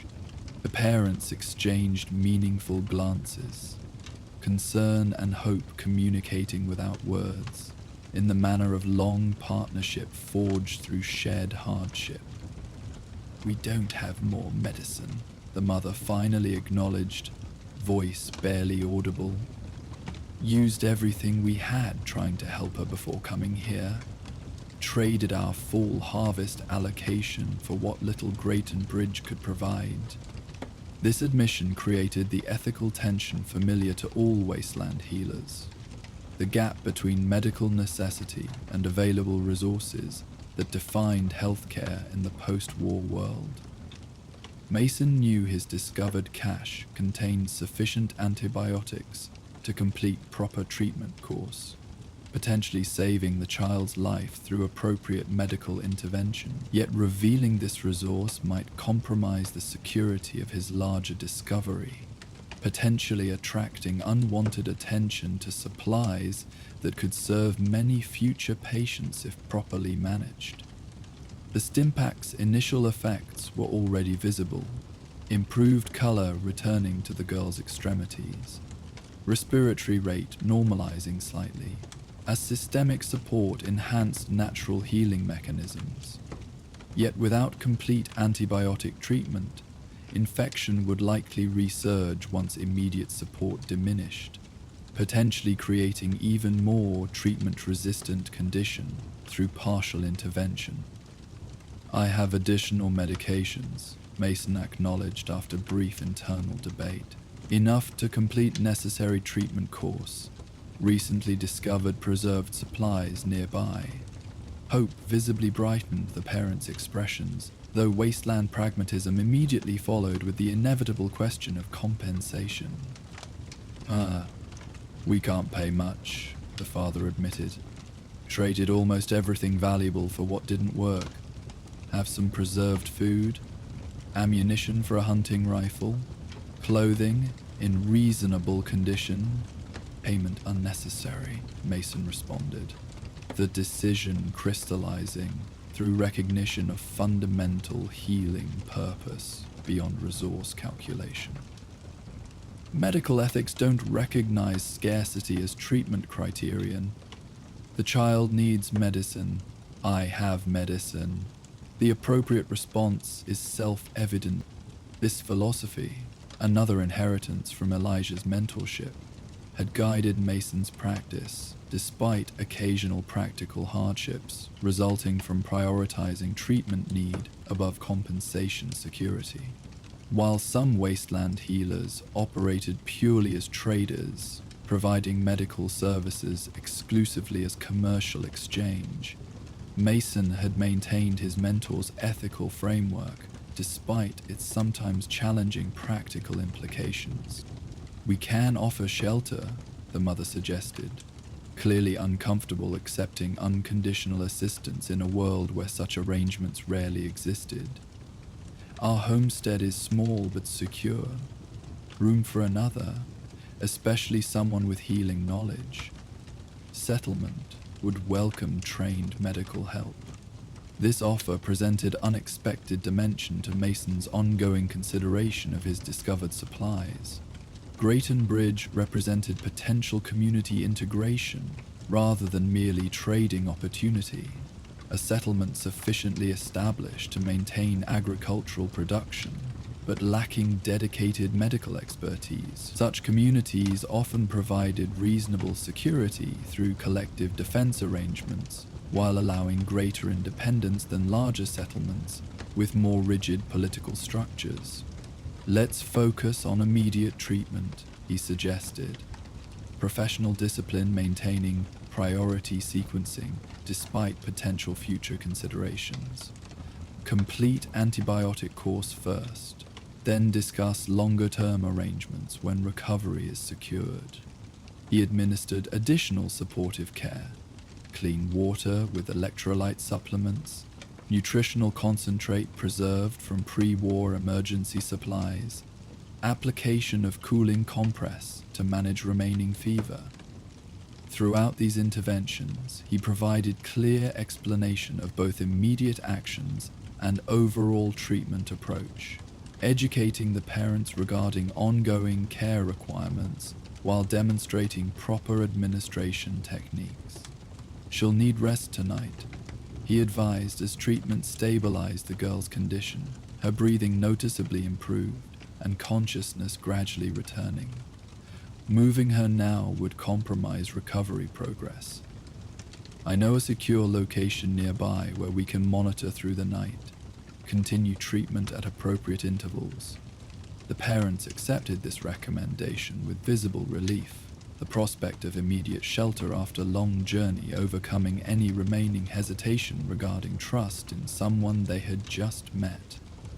Mason guided them toward a small security office near the laboratory building, a location he had previously scouted as potential secondary shelter, its reinforced construction and limited access points providing reasonable protection while maintaining proximity to his discovered medical supply. As night deepened around the university ruins, Mason established modest camp within the security office, the girl resting more comfortably on combined sleeping rolls, parents maintaining watchful presence beside her, small heating element providing necessary warmth against the Commonwealth's characteristic night chill. He monitored vital signs at regular intervals, noting encouraging improvement as medications continued their work against the infection that had threatened the young patient's life. Between these medical observations, Mason found himself engaged in thoughtful conversation with the parents Sarah and Thomas Campbell, learning about Grayton Bridge settlement and their lives within that small farming community. Their description presented modest but functional society, approximately 35 residents maintaining agricultural production, basic defense arrangements, water purification, and shelter constructed from highway infrastructure remnants combined with salvaged materials. "Everyone contributes according to ability," Thomas explained, his weathered features reflecting years of agricultural labor under wasteland conditions. "Harvest shared based on work, contribution, and need. Trade arrangements with Minutemen patrols provide additional security. Fresh vegetables exchanged for occasional protection against raider groups or wasteland predators." Sarah nodded agreement while maintaining gentle contact with their sleeping daughter. "Medical knowledge is our greatest shortage. Mabel tries her best with traditional remedies, but proper training died with old Samuel 3 winters ago. No one to apprentice under, no preserved medical texts to study. When Emma got sick," her voice faltered briefly before continuing, "we felt so helpless, watching her condition worsen without proper treatment options." This account reinforced Mason's understanding of healthcare distribution throughout the Commonwealth. Isolated pockets of medical knowledge gradually diminishing through practitioner loss without systematic transmission to new generations. While major factions maintained some structured medical training and larger settlements occasionally supported dedicated healthcare providers, smaller communities typically relied on informal knowledge transfer that proved vulnerable to disruption through individual loss. Proper medical training requires both theoretical understanding and practical application, Mason noted, echoing Elijah's educational philosophy. Knowledge preserved in texts, combined with mentored skill development through supervised practice, neither component sufficient alone. As their conversation continued through night's quieter hours, Mason found himself contemplating unexpected possibilities regarding his discovered medical supplies, rather than trading them for personal security in larger settlements, or using them to establish independent practice. Integration with community like Grayton Bridge might represent more sustainable approach, medications addressing immediate needs while preserved knowledge enabling development of ongoing medical infrastructure through training interested community members. Emma's always been curious about healing, Sarah mentioned during discussion of settlement personalities.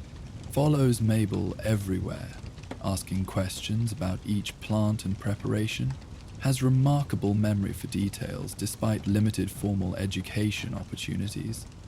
This casual observation resonated with Mason's consideration of knowledge transmission, potential apprentice representing continuation of medical tradition through dedicated teaching rather than haphazard information preservation. His mentor, Elijah, had emphasized this responsibility as fundamental to Wasteland healing practice. We are temporary vessels carrying precious knowledge. Our obligation extends beyond current patients to future generations, who will need this healing wisdom long after we return to Wasteland dust. Morning eventually arrived with soft golden light filtering through boarded windows, illuminating their temporary shelter with gentler aspect than harsh wasteland daylight typically provided. Emma's condition showed remarkable improvement.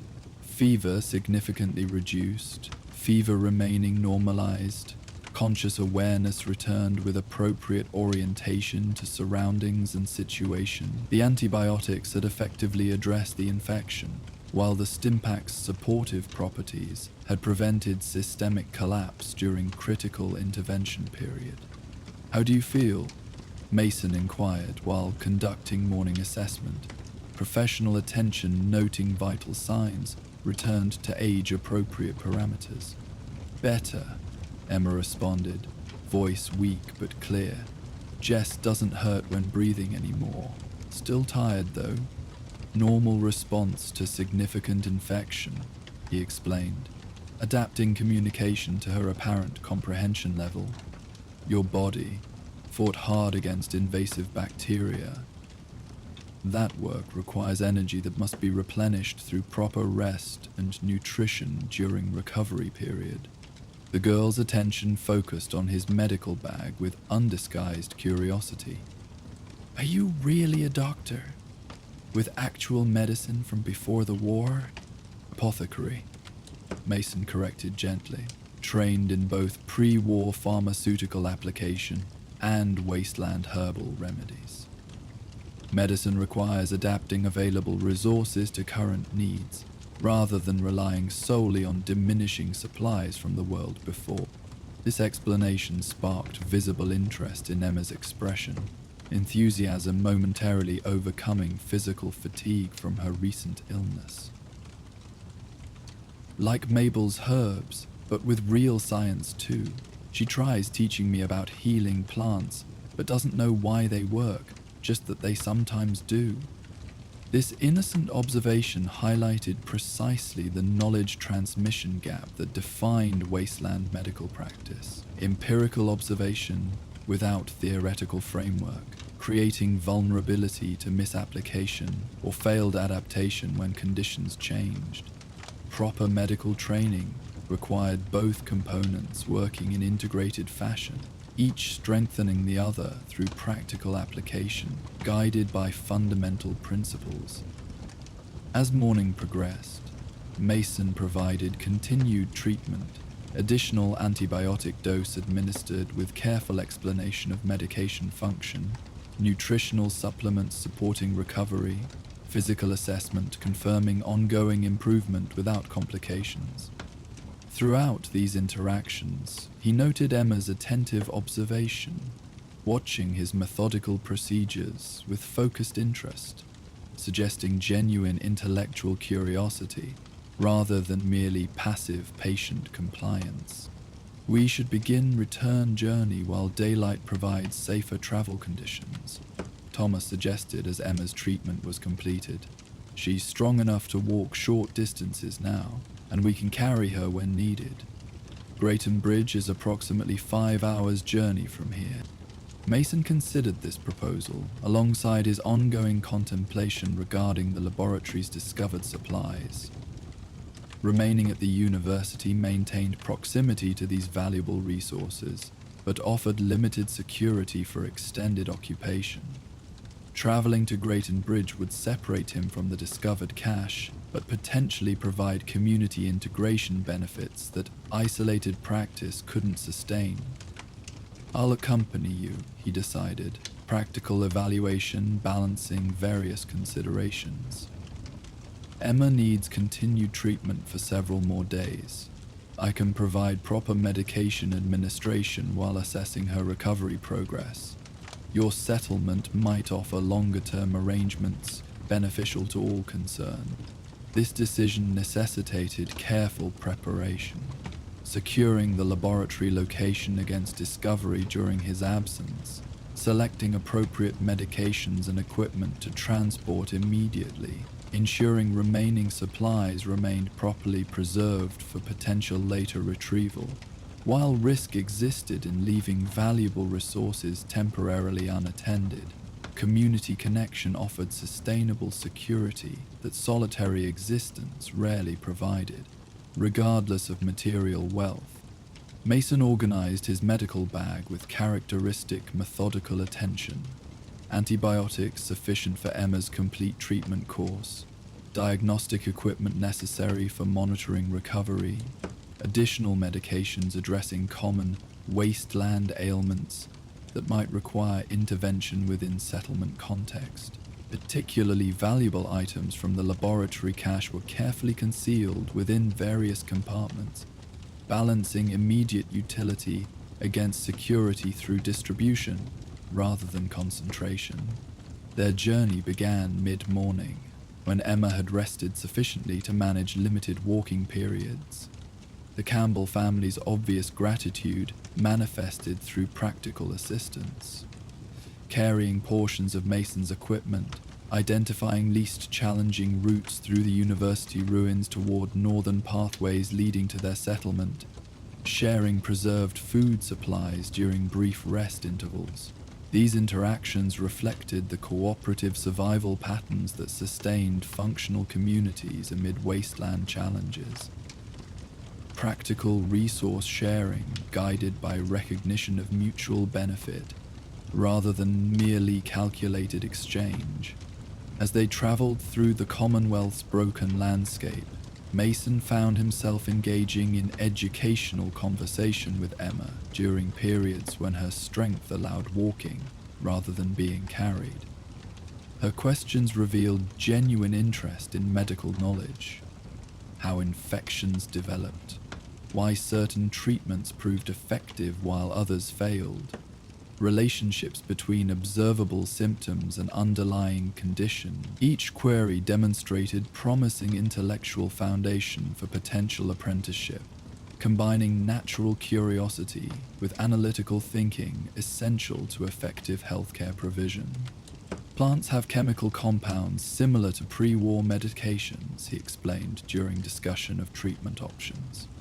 Traditional remedies often contain effective active ingredients, though typically in less concentrated or standardized forms than pharmaceutical preparations. Understanding both approaches enables comprehensive treatment utilizing available resources rather than depending solely on diminishing pre-war supplies. These teaching interactions awakened memories of Mason's own apprenticeship under Elijah. Years spent absorbing medical knowledge through similar conversations while traveling between wasteland settlements. The older healer had emphasized education as fundamental responsibility rather than merely optional addition to treatment provision. We are not merely applying healing techniques, but preserving essential knowledge that might otherwise disappear entirely. Each concept properly transmitted represents resistance against Wasteland's constant erosion of human understanding. By late afternoon, their journey brought first glimpses of Grayton Bridge settlement. Modest structures, built beneath and around a partially collapsed highway overpass, its concrete supports providing foundation for elevated walkways and defensive positions. Cultivated fields surrounded the central living area, their organized rows demonstrating agricultural knowledge, successfully preserved despite nuclear devastation and subsequent societal collapse. Smoke rose from several cooking fires, the routine evening meal preparation unfolding with practiced coordination typical of established communities. Their approach was noted before they reached the settlement perimeter. Lookouts positioned on elevated highway sections providing early warning system for resident security. Unlike larger settlements with formal entrance procedures or aggressive defensive postures, Grayton Bridge responded with practical welcome to returning community members. Several residents moving to assist the Campbells with final distance, expressions of relief evident upon seeing Emma conscious and visibly improved compared to her condition upon departure. An older woman separated herself from the greeting group, approaching with the purposeful movement of someone holding unofficial but recognized authority. Her weathered features suggested decades of wasteland existence, but her eyes remained sharp with intelligent assessment as she evaluated both Emma's condition and Mason's presence with single comprehensive glance. Mabel, Sarah explained, confirming Mason's assumption regarding the settlement's herbalist. Emma's breathing normally again, the infections responding to proper medicine. Mabel acknowledged this information with appreciative nod before addressing Mason directly. You provided pharmaceutical intervention for bacterial pneumonia, I presume? Stimpack support? Alongside targeted antibiotics, rather than broad-spectrum approach? This technically accurate assessment immediately elevated Mason's evaluation of the settlement's existing medical knowledge. Mabel clearly possessed substantive understanding, despite limited formal resources. Correct. Respiratory culture wasn't possible under field conditions, but symptom constellations strongly indicated bacterial rather than viral etiology. Combined intervention addressed both immediate systemic compromise and underlying infection source. Professional recognition passed between them, practitioners acknowledging shared healing commitment despite different methodological backgrounds. This mutual respect established immediate foundation for potential collaboration rather than territorial competition that sometimes characterized interactions between traditional herbalists and those trained in pre-war pharmaceutical application. We have modest accommodations available for visitors, Mabel noted. Practical hospitality reflecting settlement's functional approach to resource management. Community meal served shortly. Settlement Council will likely wish to discuss your assistance to one of our families and potential ongoing arrangements, should mutual benefit appear feasible. This measured welcome exemplified smaller settlement approach to strangers, practical acceptance balanced with cautious evaluation, immediate hospitality alongside clear expectation of eventual contribution determination. Unlike larger communities with formalized citizenship procedures or exclusive membership criteria, places like Grayton Bridge typically assessed individuals through observed behavior and demonstrated skills rather than pre-existing affiliations or resource contributions. As evening settled across the Commonwealth, Mason found himself integrated into Grayton Bridge's communal routines, sharing simple but nutritious meal prepared from settlement's agricultural production. engaging in conversation with various residents curious about his healing background and wasteland travels, continuing Emma's treatment with appropriate medication administration and recovery monitoring. Throughout these interactions, he observed the community's functional dynamics with professional assessment, noting both existing strengths and potential limitations regarding sustainable healthcare development. The settlement demonstrated remarkable agricultural knowledge, crop rotation practices, soil management techniques, irrigation systems utilizing filtered rainwater collection. Their structural engineering showed similar practical expertise.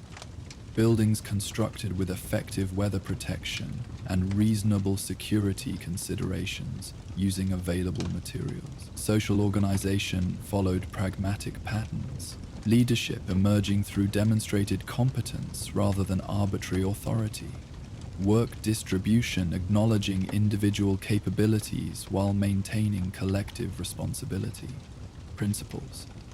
What Grayton Bridge notably lacked was systematic medical infrastructure.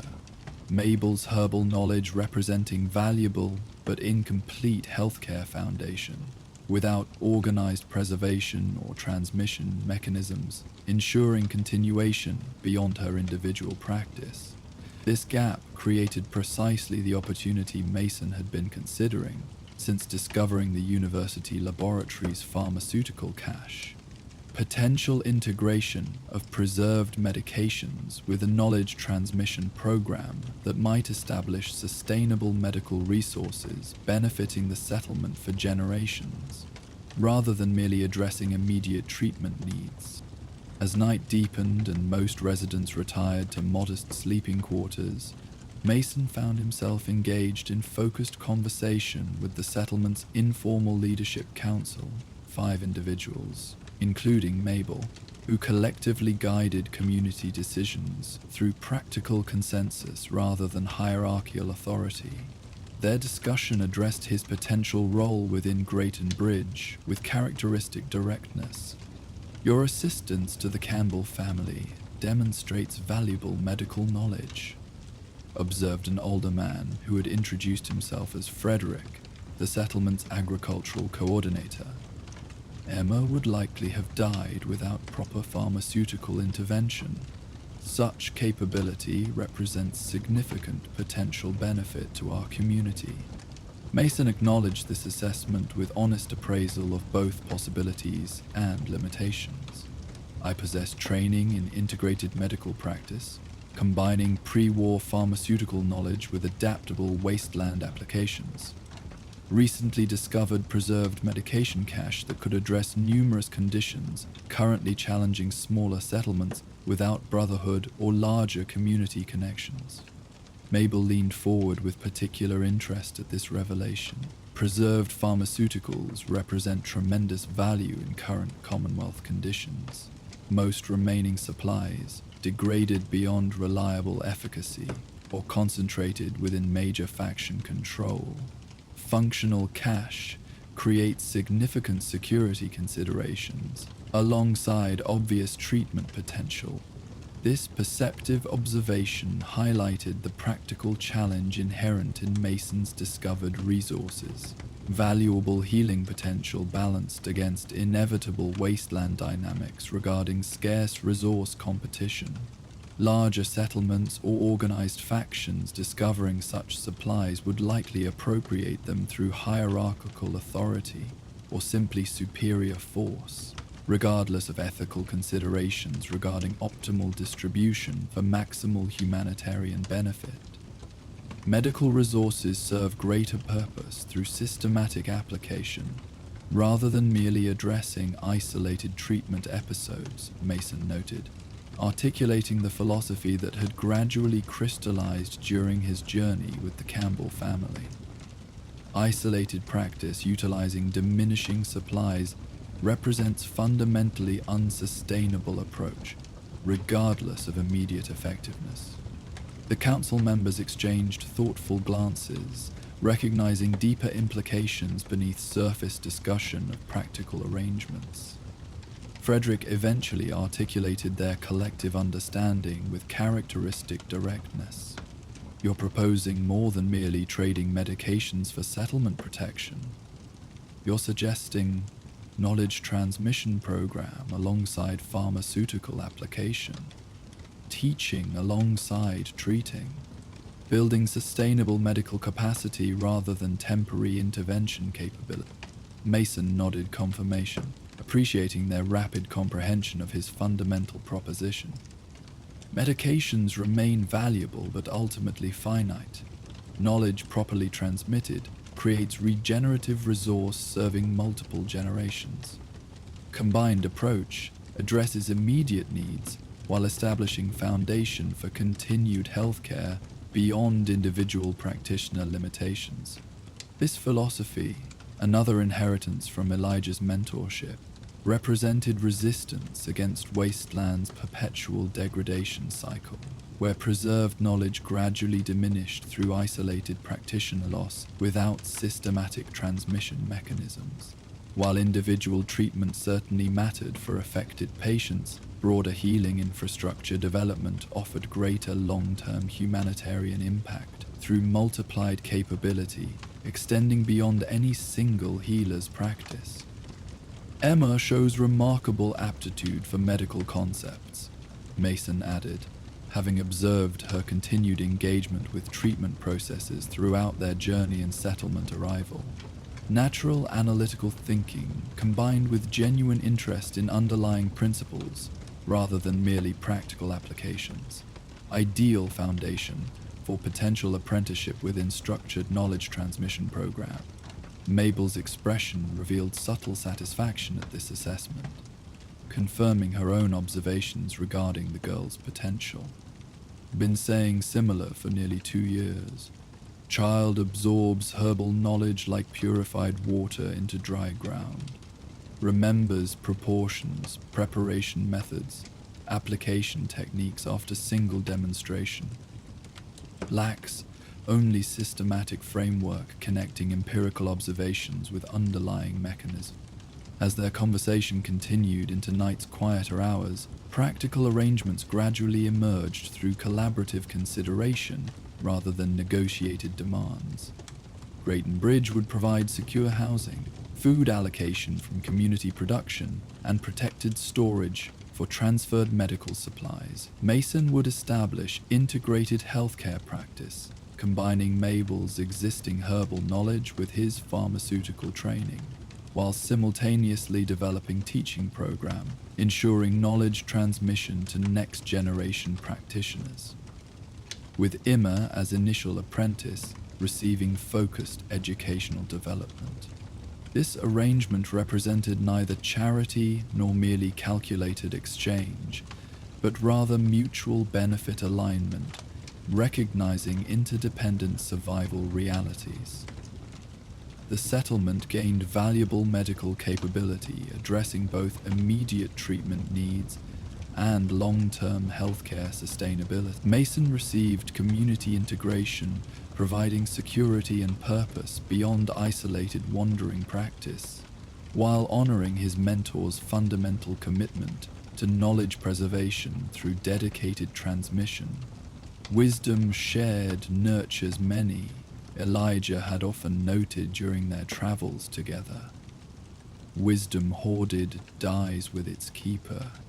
As discussions concluded with practical implementation details, Mason stepped outside the meeting structure into the settlement's central area. Night had fully claimed the Commonwealth, stars emerging with remarkable clarity above Grayton Bridge's modest structures. The community rested in relative peace, watchful sentries maintaining vigilance from elevated positions, small fires burning at strategic intervals, the rhythmic sounds of sleeping settlement, creating subtle background to his thoughtful consideration of newly established direction. His discovered pharmaceutical cache remained secured at the university laboratory, awaiting systematic retrieval and transfer to settlement storage Once appropriate facilities were prepared, those medications would address numerous conditions currently challenging community members without access to larger settlement medical resources. Infections requiring targeted antibiotics, injuries benefiting from stim-pack tissue regeneration, radiation exposure complications, treatable through specialized compounds. Yet Mason recognized that these physical supplies, however valuable, represented merely temporary resource eventually depleted through necessary application. The knowledge transmission program established alongside treatment provision offered truly sustainable medical infrastructure, preserving essential understanding that might otherwise disappear entirely as individual practitioners succumb to wasteland hazards without passing crucial healing wisdom to subsequent generations. Tomorrow would begin this integrated approach with properly structured apprenticeship for Emma, balancing theoretical understanding with practical application, pharmaceutical knowledge with herbal adaptation techniques, diagnosis principles with treatment methodologies. Her natural aptitude, combined with enthusiastic interest, created promising foundation for knowledge continuation beyond any individual healer's inevitable mortality. As Mason contemplated this newly established purpose, the Wasteland's characteristic night sounds created gentle acoustic backdrops. Distant wind moving through collapsed structures, nocturnal creatures pursuing their existence among ruins of previous civilization, occasional settlement noises indicating human persistence amid challenging conditions. The Commonwealth continued its gradual evolution, as it had through centuries, since nuclear devastation had transformed human existence from technological abundance to resource scarcity, requiring constant adaptation. Within this challenging landscape, decisions regarding resource allocation represented fundamental ethical choices, revealing underlying values beyond merely pragmatic survival calculations. Mason's choice to integrate his discovered pharmaceutical cachet with Grayton Bridge's community needs rather than leveraging it for personal advantage demonstrated commitment to collective healing infrastructure rather than merely individual security, preservation of medical knowledge through dedicated transmission rather than isolated practice, eventually lost to wasteland attrition.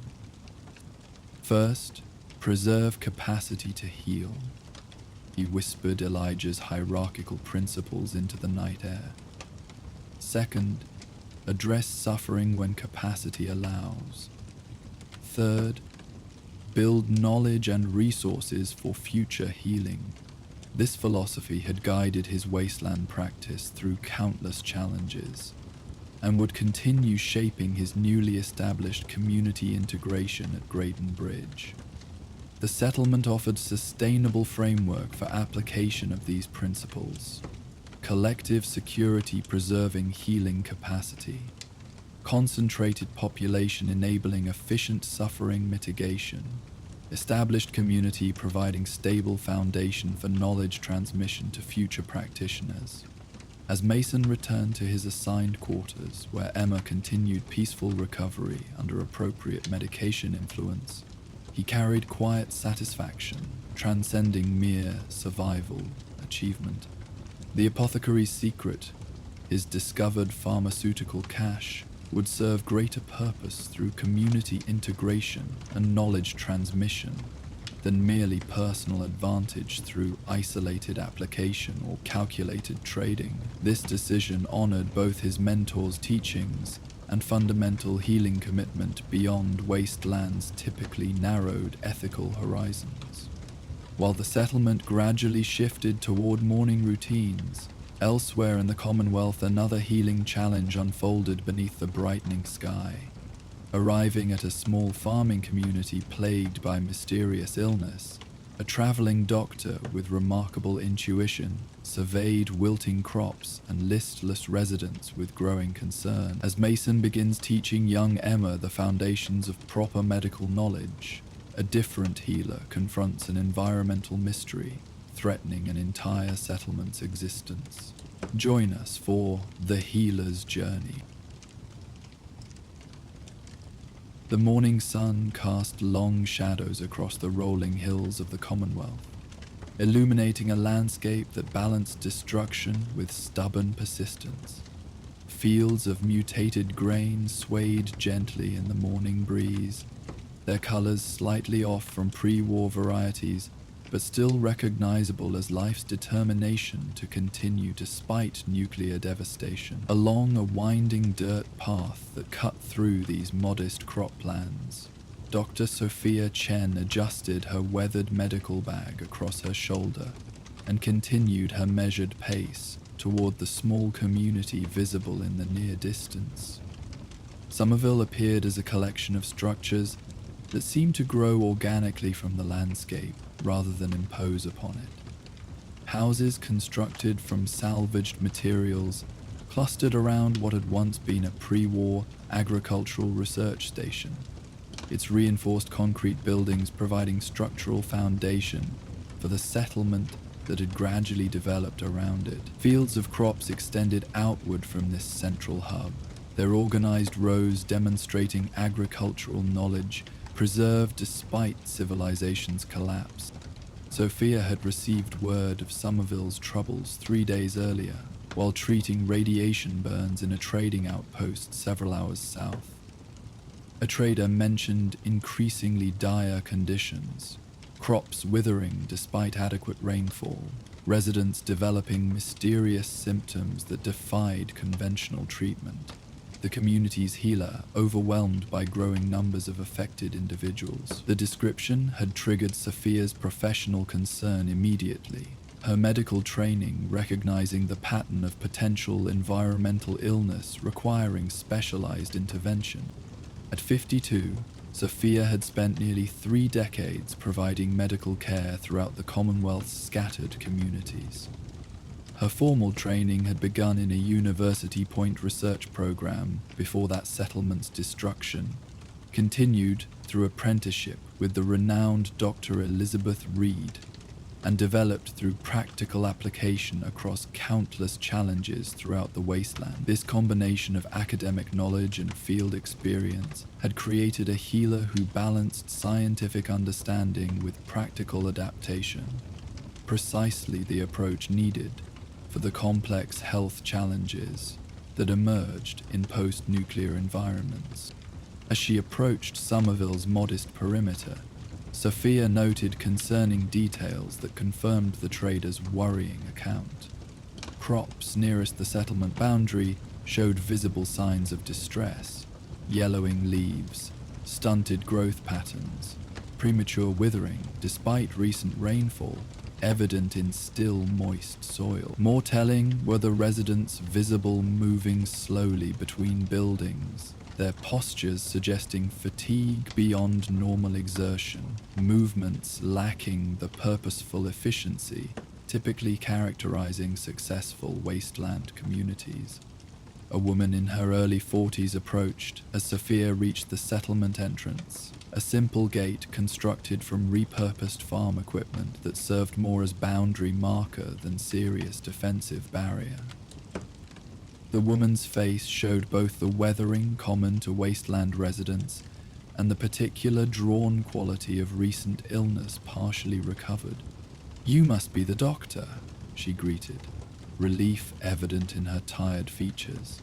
"Samuel from Abernathy Trading Post said he'd spread word we needed medical help. I'm Rebecca Collins, settlement coordinator." Sophia acknowledged the introduction with a respectful nod. "Dr. Sophia Chen, I heard about your situation while treating patients at Carson Exchange." The trader's description suggested potentially serious environmental health issues affecting both crops and residents.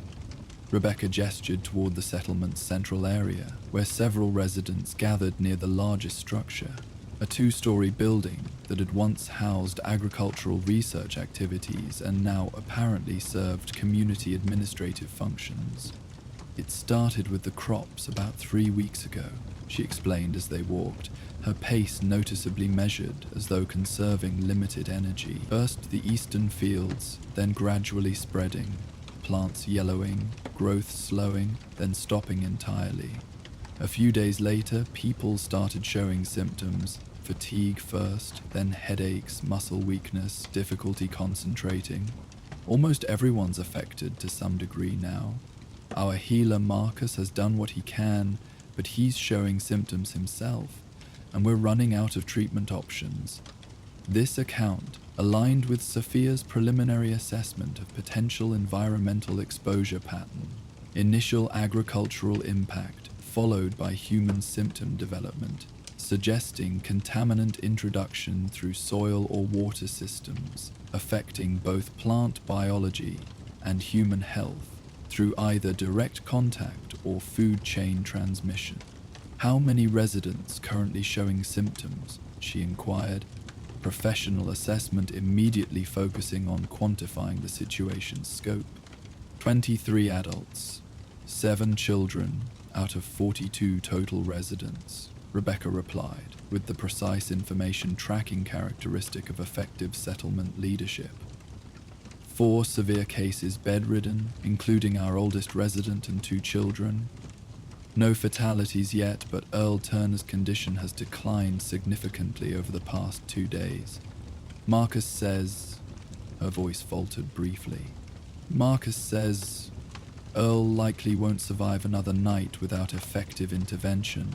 They reached the central building where several residents had gathered, apparently waiting for the arriving doctor. Their expressions reflected the complex emotional landscape common to wasteland medical emergencies.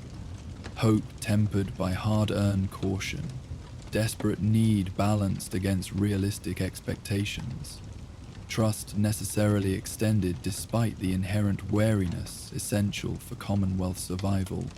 A middle-aged man separated himself from the group, approaching with the slightly unsteady gait of someone managing ongoing symptoms through determined focus. His clothing suggested medical function, pockets configured for equipment access, fabric chosen for easy cleaning, overall design prioritizing practical movement during treatment activities.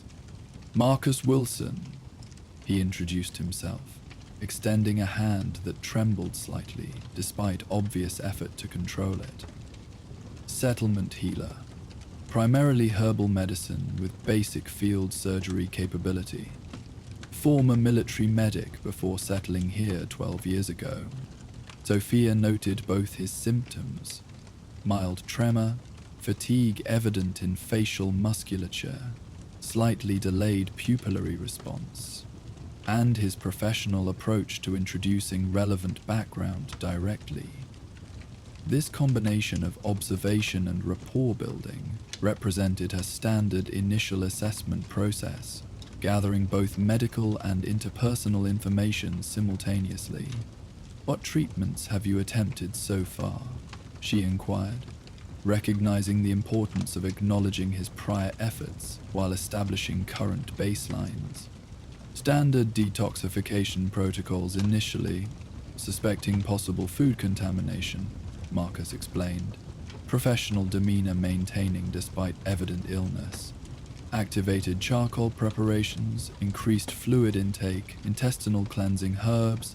When symptoms continued progressing, attempted liver support treatments. Milk thistle tinctures, dandelion root tea. For symptomatic relief, willow bark for headaches. Ginseng for fatigue. Limited effectiveness for all interventions. This methodical approach impressed Sophia. Organized, scientifically reasonable progression of treatments rather than random application of available remedies. Marcus clearly possessed substantive medical training despite limited resources, approaching the situation with appropriate systematic methodology despite being affected himself. I'd like to examine the most severely affected patients first, she requested. Then review your environmental testing results, particularly regarding water and soil analysis. After establishing treatment for critical cases, we'll need comprehensive investigation of potential contamination sources. Rebecca nodded agreement. We've prepared the research station's old laboratory space for your use. Marcus has been collecting samples but lacks equipment for detailed analysis. The severe cases are in the adjacent recovery room for monitoring. This organized response to her arrival suggested a well-dimensioning community despite current health crisis. Leadership capable of effective preparation, resources allocated appropriately, practical support systems in place despite limited technological capacity. Such foundations significantly improved potential outcomes compared to more chaotic settlements, where crisis response lacked structural coordination. The laboratory space revealed itself to be remarkably well preserved, the agricultural research station's original design having included reinforced construction and protected equipment areas that had survived both nuclear devastation and subsequent centuries reasonably intact. Basic microscopy equipment, chemical testing apparatus, and specimen storage facilities remained functional, though clearly adapted and maintained through creative wasteland engineering rather than original factory specifications. Impressive preservation, Sophia noted with genuine appreciation. Agricultural research facilities often maintained better equipment protection than general infrastructure, given their critical food security functions. Marcus nodded agreement. The foundation of our settlement. Previous generations maintained essential equipment while adapting structures for residential purposes. Laboratory capabilities limited compared to pre-war function, but still exceed most wasteland communities. Adjacent to this laboratory, the converted recovery room contained 4 patients in various stages of the mysterious illness. Sophia moved immediately to clinical assessment, her practiced methodology reflecting decades of field medicine experience. She began with Earl Turner, the elderly resident described as most critical, conducting thorough examination while simultaneously gathering history from Marcus, who followed alongside despite his own symptoms.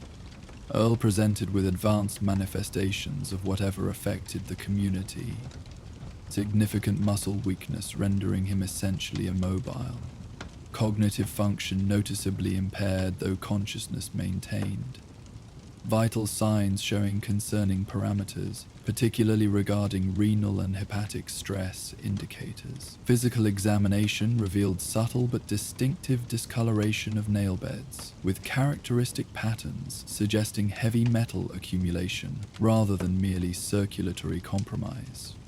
"Have you tested for heavy metal contamination specifically?" Sophia inquired, while continuing examination of the remaining critical patients, all showing similar, though less advanced, symptom constellations. Marcus's expression reflected professional recognition of the observation's significance. Suspected possibility but lacked specific testing capability. Attempted general metal chelation using modified herbal preparations, cilantro, chlorella, garlic infusions, but without confirmed identification of specific contaminant. This approach again demonstrated solid medical reasoning despite technological limitations. Appropriate intervention based on available resources rather than diagnostic resignation due to equipment constraints. Sophia's respect for the settlement healer's capabilities continued, increasing through these observations, suggesting potential valuable collaboration rather than merely providing superior intervention. After completing examination of all critical patients, Sophia returned to the laboratory area where Rebecca had assembled the settlement's leadership council. 5 individuals representing various community functions including agricultural coordination, water management, security, and general administration. Their expressions betrayed both weariness from personal symptom management and the determined focus characteristic of wasteland survivors facing yet another existential challenge. Based on initial assessment, we're dealing with heavy metal poisoning affecting both agricultural systems and human residents, Sophia explained, medical training automatically translating technical assessment into accessible explanation. Specific metal identification requires testing. I can conduct using adapted equipment available here, but symptom constellation strongly suggests lead, cadmium, or possibly arsenic, all common industrial contaminants. From pre-war activities that can remain dormant in soil structures until environmental changes trigger release into actively biological systems. The agricultural coordinator, an older woman who introduced herself as Helen, immediately engaged with this assessment. We implemented new irrigation channels extending from the eastern watershed approximately 1 month ago. Expanded water access to increase cultivation capacity for trade agreements with neighboring settlements. Timeline corresponds with initial crop symptoms. This information provided crucial context for contamination vector identification, irrigation modification, potentially accessing previously undisturbed soil layers or underground water sources containing concentrated industrial pollutants. The agricultural research station's original location may have been deliberately distant from industrial contamination during pre-war operation, but 2 centuries of watershed changes, groundwater movement, and geological shifts could have gradually transported contaminants into previously clean areas. We need systematic environmental sampling, Sophia directed, shifting from assessment to action planning. Water sources first, particularly comparing original irrigation systems with newly established channels. Soil samples from affected crop areas versus still productive fields. Marcus, I'll need blood samples from patients representing various symptom severity levels for comparative analysis. The council members responded with immediate practical implementation rather than questioning or hesitation, each accepting responsibility for relevant sampling activities within their functional domains, demonstrating the efficient cooperation that had likely contributed to Somerville's previous success despite Wasteland challenges. Their rapid mobilization allowed Sophia to focus on treatment preparation for critical patients, while environmental investigation proceeded concurrently. In the laboratory, she worked with methodical precision, despite limited equipment compared to pre-war medical facilities. Her medical bag contained essential testing materials, specifically selected for field diagnosis of environmental contaminants. Chemical reagents that could identify heavy metal presence in biological samples through characteristic reaction patterns. Portable filtration systems for isolating contaminants from water sources. Specialized indicator compounds that changed color upon contact with specific toxins. You're remarkably well implexed for environmental assessment, Marcus observed as he assisted, despite his own symptoms, organizing patient blood samples for testing. Most Wasteland doctors I've encountered focus primarily on trauma treatment and radiation exposure. Sophia continued her careful measurement of testing solutions while responding. Environmental medicine becomes increasingly important as settlements develop permanence. Transient groups rarely encounter long-term exposure effects, but established communities eventually face contamination issues from pre-war industrial residue. Understanding these patterns became my particular focus after witnessing similar situations across multiple settlements. Their collaborative work continued through morning hours and into early afternoon, testing samples, documenting results, correlating findings with symptom patterns and geographical distribution. The emerged picture confirmed Sophia's initial assessment, but with concerning specific details. Significant lead contamination identified in water samples from newly established irrigation channels, particularly where excavation had disrupted deeper soil layers beneath the surface topsoil. The contamination appears concentrated in a specific geological layer approximately 2 meters below surface grade, Sophia explained to the assembled council members when sufficient testing had confirmed the pattern. Likely industrial waste deliberately buried pre-war, possibly from manufacturing operations west of this location based on watershed patterns. Irrigation channel excavation unintentionally exposed this layer, allowing lead compounds to enter your water system. Rebecca processed this information with the practical focus of settlement leadership, accustomed to addressing concrete problems rather than assigning blame for unavoidable circumstances. Can we neutralize the contamination somehow, or must we abandon the eastern fields entirely? Contamination management requires multiple simultaneous approaches, Sophia responded, her explanation balancing technical accuracy with accessible application. First priority is eliminating exposure.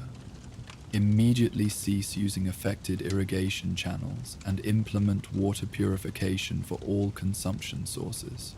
Second, treatment for affected individuals using chelation therapy to remove accumulated lead from tissues.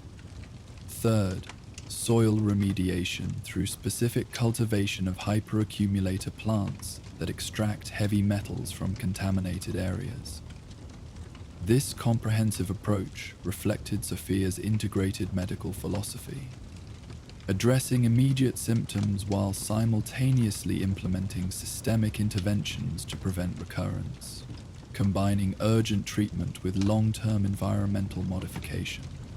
Such methodology transcended merely reactive medicine, incorporating preventative measures ensuring sustainable community health beyond current crisis resolution. I have chelation compounds sufficient for treating all currently affected residents, she continued, retrieving specialized medication containers from her medical bag. Natural binding agents for less severe cases. Modified calcium EDTA preparations for critical patients. Additionally, I can provide hyperaccumulator seed stock, mustard varieties, sunflowers, specific vetches that will gradually extract lead from soil when planted in containment areas specifically designated for remediation rather than food production. The agricultural coordinator leaned forward with particular interest. These plants actually remove heavy metals from soil?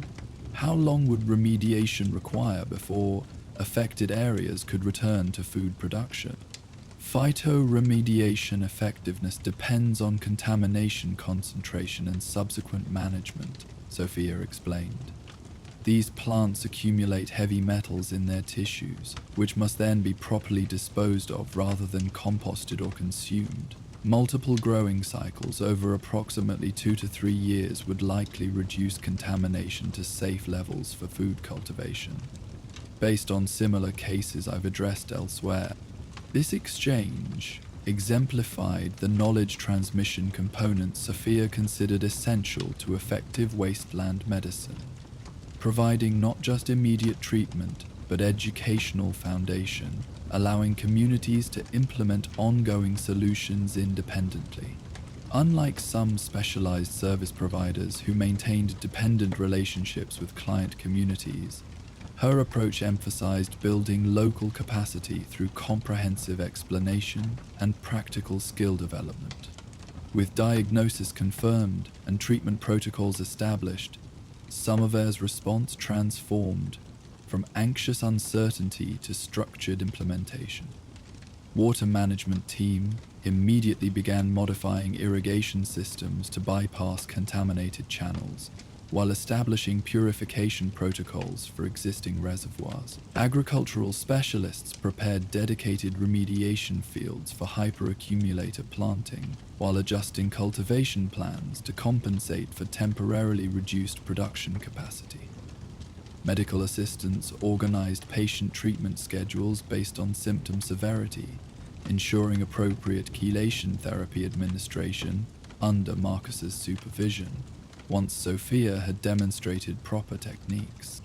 Through late afternoon and into evening, Sophia focused primarily on treating critically ill patients, particularly Earl Turner, whose advanced age and symptom progression created most immediate mortality risk. The modified calcium EDTA chelation therapy required careful administration with continuous monitoring, balancing effective lead binding against potential kidney stress from the resulting compounds requiring elimination. The treatment creates temporary burden on renal system as bound lead compounds are processed for excretion, she explained to Marcus as they worked together in the recovery room.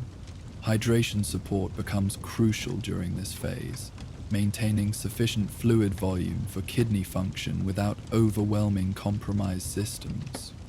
Marcus absorbed this instruction with professional attention despite his own fatigue, his medical background clearly enabling rapid integration of new treatment protocols into existing knowledge framework. Their collaborative approach developed a natural rhythm as hours progressed, Sophia demonstrating specific techniques while Marcus applied his understanding of individual patients' historical health patterns to appropriate adaptation.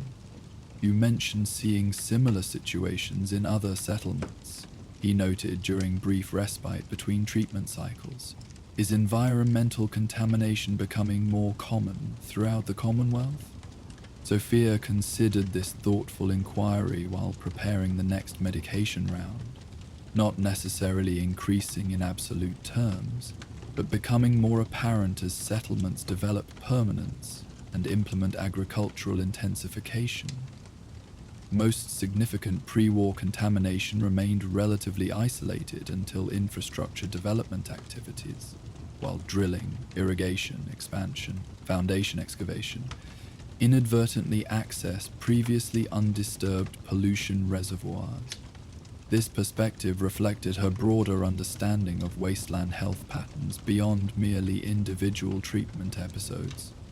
The interconnection between human activity and environmental systems that ultimately determined community well-being more significantly than even the most advanced acute medical interventions. Her approach to medicine necessarily incorporated this ecological awareness, recognizing that sustainable health required addressing foundational environmental factors rather than merely managing symptomatic manifestations. As evening deepened into night, initial treatment results provided encouraging indicators. Earl's condition had stabilized, vital signs showing modest improvement, as chelation therapy began mobilizing accumulated lead from tissues for excretion. Other critical patients demonstrated similar positive response patterns, though full recovery would require continued treatment over several days rather than immediate resolution. The settlement adjusted to treatment protocols with remarkable adaptability, residents organizing support systems ensuring patients received appropriate care while maintaining essential community functions, despite reduced personnel availability. This collective response further impressed Sophia, who had witnessed numerous crisis situations where communities fractured under pressure rather than demonstrating cohesive adaptation to challenging circumstances. Near midnight, with critical patients stabilized and treatment schedules established for overnight monitoring, Sophia finally accepted Rebecca's insistence that she rest.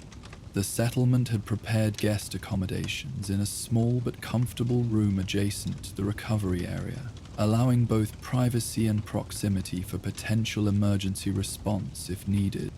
We've arranged rotation schedule for patient monitoring, Rebecca explained, her own symptoms noticeably improved following initial chelation treatment. Marcus will oversee the first watch, despite my objections that he needs rest himself. That man's dedication borders on stubborn self-neglect. Sophia smiled with understanding recognition of this common trait among committed healers.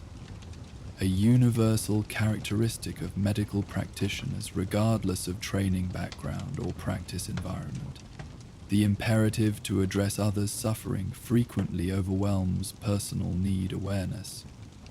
After Rebecca departed, Sophia conducted final evening rounds, checking each critical patient once more, confirming treatment administration schedules with monitoring assistance, ensuring emergency protocols were clearly understood should unexpected complications develop overnight. Only then did she allow herself the luxury of rest, though maintaining the light sleep characteristic of experienced field physicians, aware even in repose, ready to respond immediately if needed.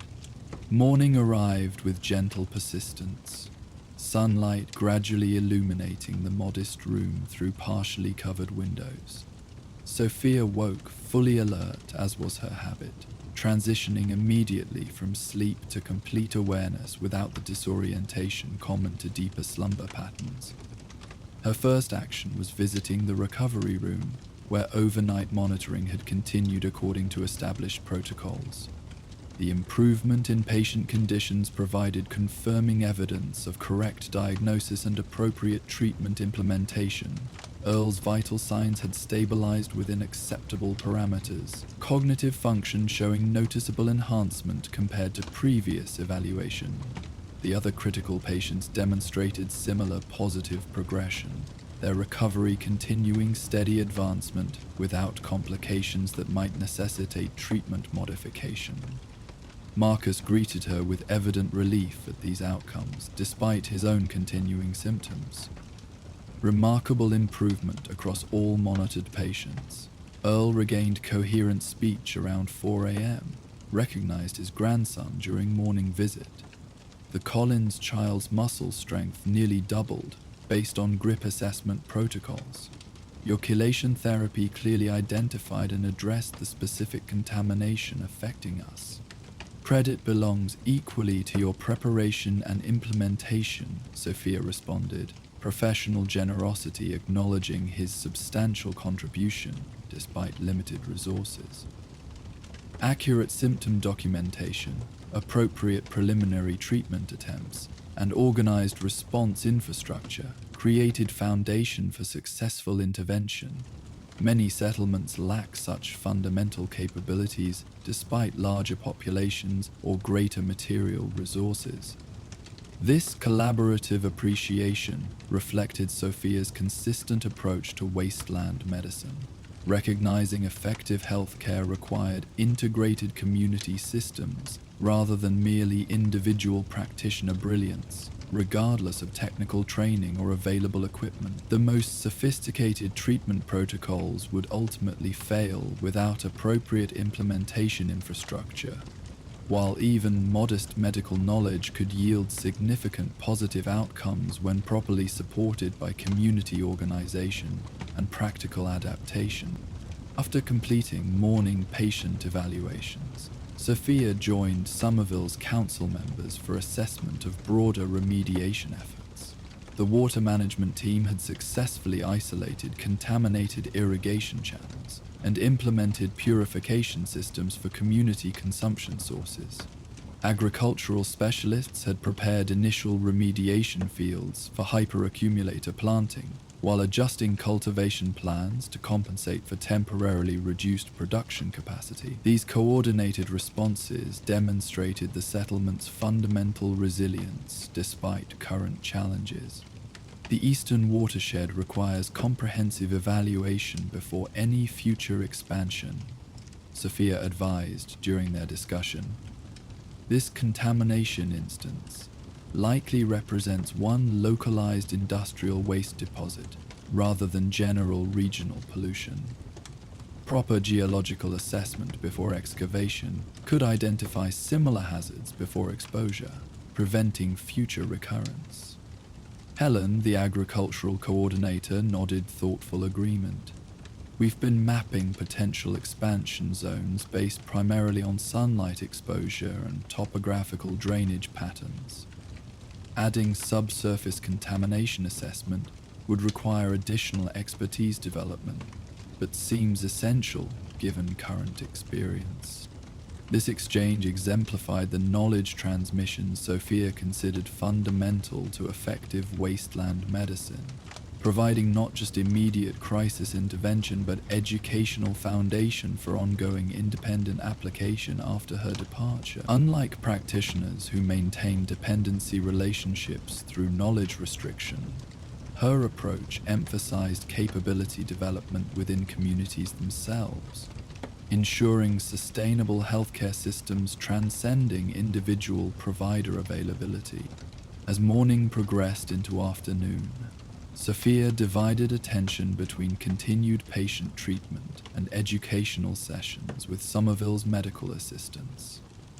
She demonstrated proper chelation therapy administration techniques, explained environmental testing methodologies using available equipment, and outlined hyperaccumulator cultivation protocols for soil remediation applications. Each instruction incorporated both theoretical explanation and practical demonstration, ensuring knowledge transmission included both conceptual understanding and applied capability. Medical knowledge without practical implementation remains merely intellectual curiosity, she explained during one such session. Equally, technical skill without theoretical foundation limits adaptive capacity when circumstances inevitably vary from established patterns. Effective healthcare requires integrating both dimensions through continuous application and observational refinement. This educational philosophy reflected Sophia's own developmental journey from academic medical training through wasteland practical adaptation. Neither context alone providing sufficient foundation for effective health provision in post-nuclear environments. Her teaching methodology consequently emphasized this integration, preparing Somerville's medical assistants for continued application after her eventual departure, rather than creating dependency on her specialized expertise. By late afternoon, treatment progress had advanced sufficiently to adjust monitoring protocols, from continuous observation to regular interval assessment. All critical patients had stabilized beyond immediate concern, with Earl, previously considered unlikely to survive, now engaging in limited conversation and accepting liquid nutrition independently. Less severely affected residents showed even more dramatic improvement, many resuming modified duties within the settlement's adjusted operational patterns. "Your intervention likely saved multiple lives," Rebecca noted during conversation outside the recovery room, "particularly Earl. Marcus believed he had perhaps hours remaining before your arrival. Beyond individual survival, the settlement itself might have ultimately collapsed without addressing the contamination source. We owe you considerable gratitude." Sophia acknowledged this appreciation with professional humility. "Medical knowledge serves little purpose without application where needed. Your community provided essential implementation infrastructure through organized response and committed assistance. The outcome represents collaborative achievement rather than merely external intervention." This perspective characterized Sophia's approach to wasteland healing, recognizing the interdependent relationship between medical expertise and community capacity, neither sufficient alone for sustainable healthcare provision.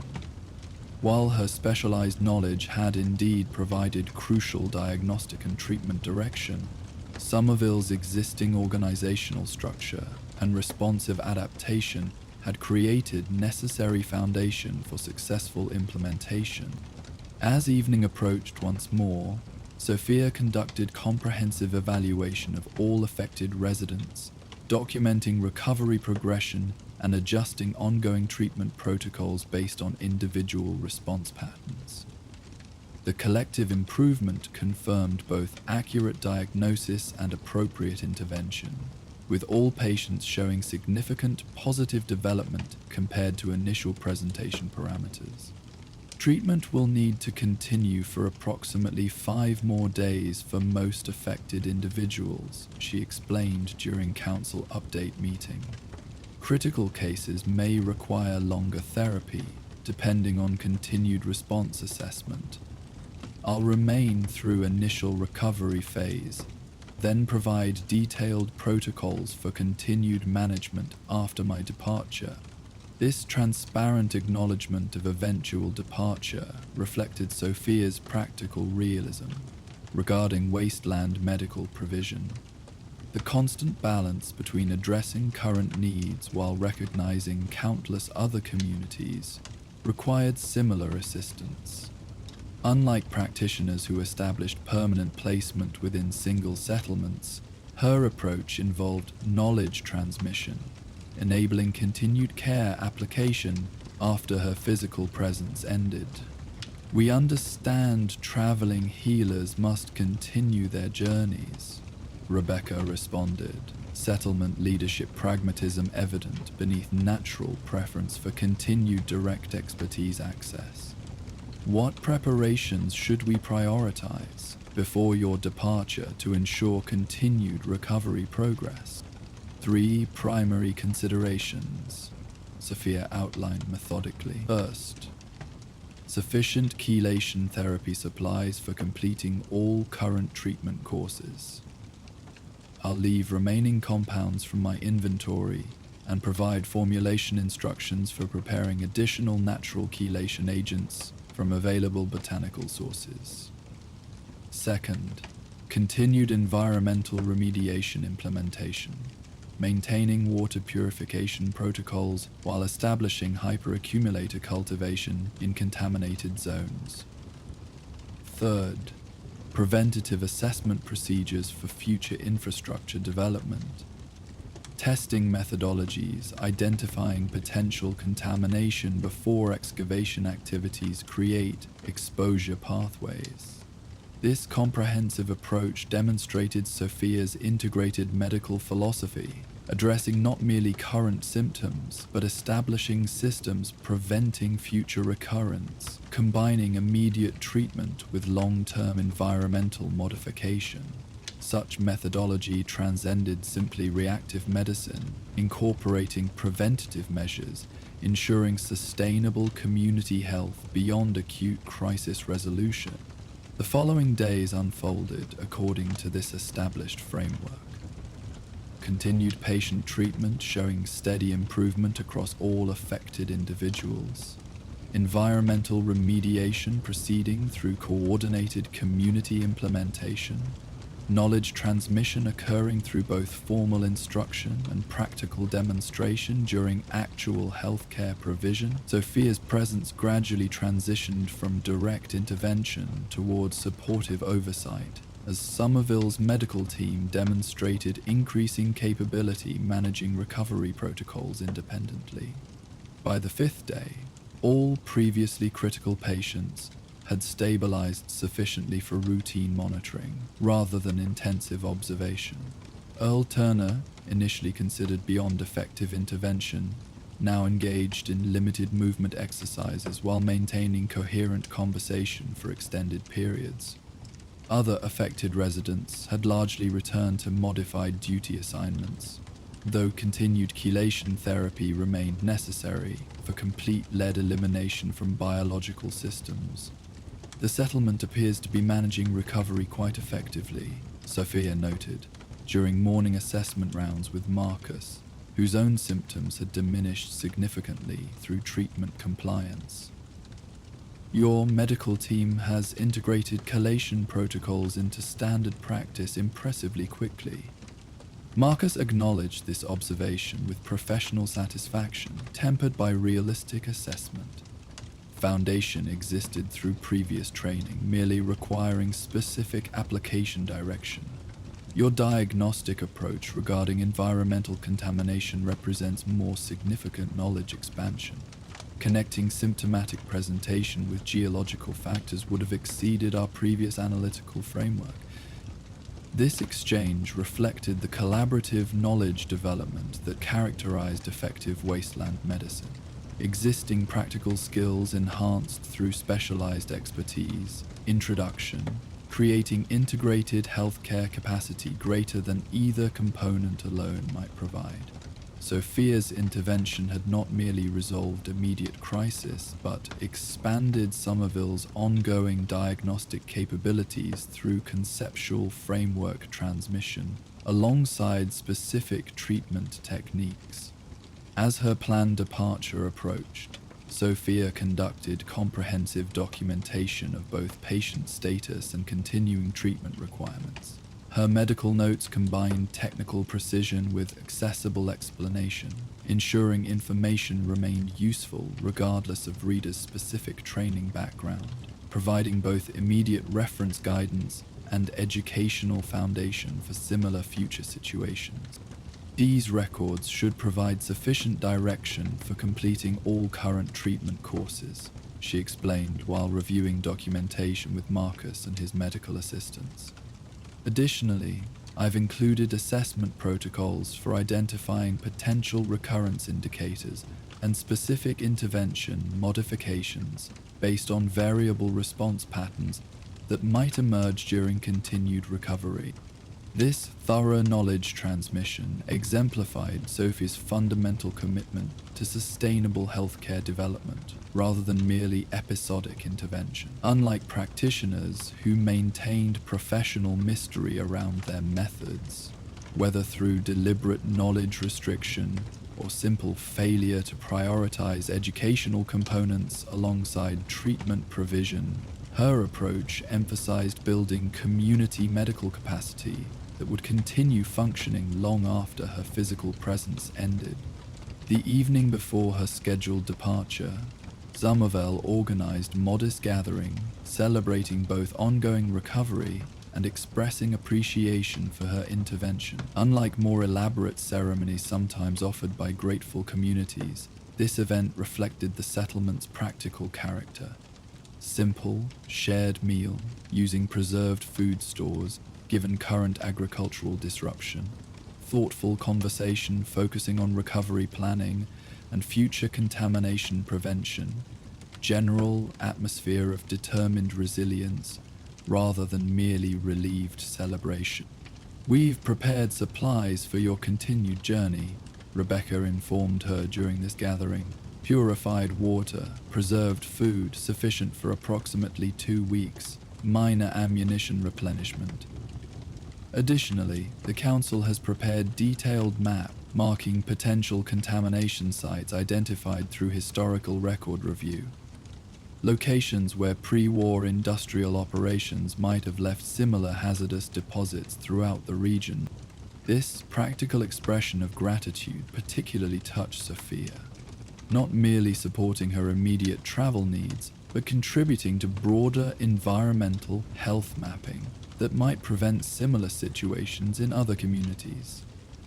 Such collaborative knowledge building represented precisely the sustainable approach to wasteland healthcare she had consistently advocated throughout her practice. This information may prove invaluable for other settlements considering infrastructure expansion, she acknowledged with genuine appreciation. Environmental hazard mapping represents critically important preventative healthcare rarely prioritized amid more immediate survival concerns. Your contribution extends potential protection beyond your own community borders.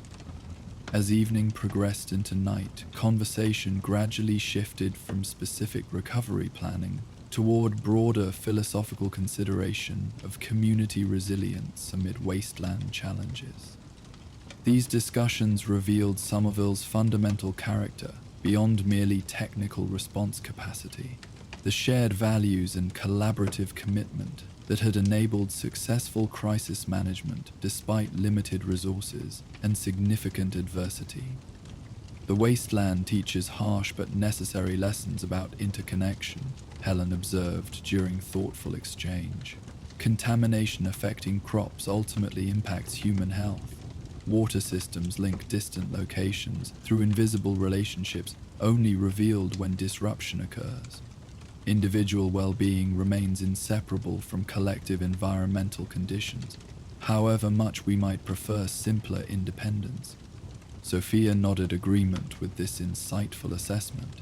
Medical practice inevitably reveals these connections through crisis patterns, Truly effective healthcare requires addressing not merely symptomatic manifestation, but underlying environmental factors creating vulnerability. Treatment without prevention merely guarantees repeated intervention, necessity rather than sustainable way beyond. This philosophical alignment reinforced her positive evaluation of Somerville's long-term recovery potential. The settlement demonstrated not just practical implementation capacity, but conceptual understanding necessary for ongoing adaptation to wasteland challenges. Unlike communities responding merely through reactive crisis management, their approach incorporated preventative consideration and systemic thinking essential for sustainable development beyond immediate survival requirements. Morning arrived with characteristic Commonwealth clarity. Golden light gradually illuminating the settlement as residents began daily activities with the measured pace of those still recovering from significant health challenges, but steadily regaining normal function. Sophia completed final patient assessments before departure, documenting continued improvement across all treatment cases, while providing last adjustments to ongoing chelation therapy protocols. Earl's kidney function parameters have normalized completely, she noted during handover discussion with Marcus. Cognitive assessment shows no indication of permanent impairment despite advanced initial presentation. Continue chelation at current dosage for 3 additional days, then reduce according to the tapering schedule outlined in treatment documentation. These final instructions represented transition from direct intervention to supportive consultation. Acknowledging Marcus and his team had demonstrated sufficient capability to manage continued recovery independently, while providing specific guidance ensuring optimal treatment completion. This balanced approach characterized effective knowledge transmission. Neither abrupt abandonment nor continued unnecessary oversight once appropriate capability had been established. As Sophia prepared for departure, gathering her medical supplies and documentation materials, community members approached individually to express personal appreciation. Unlike formal ceremonial recognition, these interactions reflected genuine human connection established through shared challenge navigation. The mutual respect developed between healer and community through collaborative crisis response rather than merely hierarchical service provision. Your intervention preserved something more important than individual lives, Rebecca noted as they walked toward the settlement boundary, where Sophia would begin her journey onward. You maintained our community's viability through both immediate treatment and preventative knowledge transmission.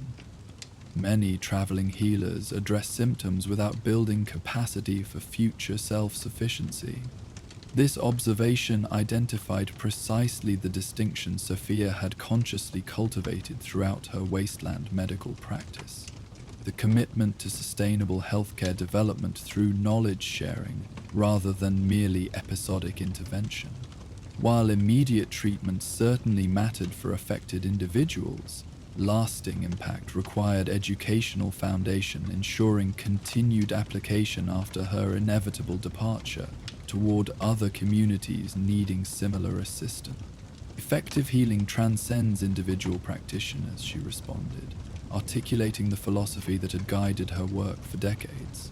Medical knowledge serves greatest purpose through transmission rather than restriction, creating distributed capacity rather than centralized dependency. Each community developing independent healthcare capability ultimately strengthens regional resilience beyond what any single traveling healer might provide through direct service alone. As she departed Somerville, with morning sun illuminating her path forward, Sophia carried both the satisfaction of successful intervention and awareness of countless other communities facing similar challenges throughout the Commonwealth. Her medical bag, lighter in physical supplies but containing detailed contamination mapping information, represented this dual reality of wasteland healthcare provision. Resources perpetually insufficient for all needs, yet knowledge continuously expanding through collaborative exchange with each community encountered.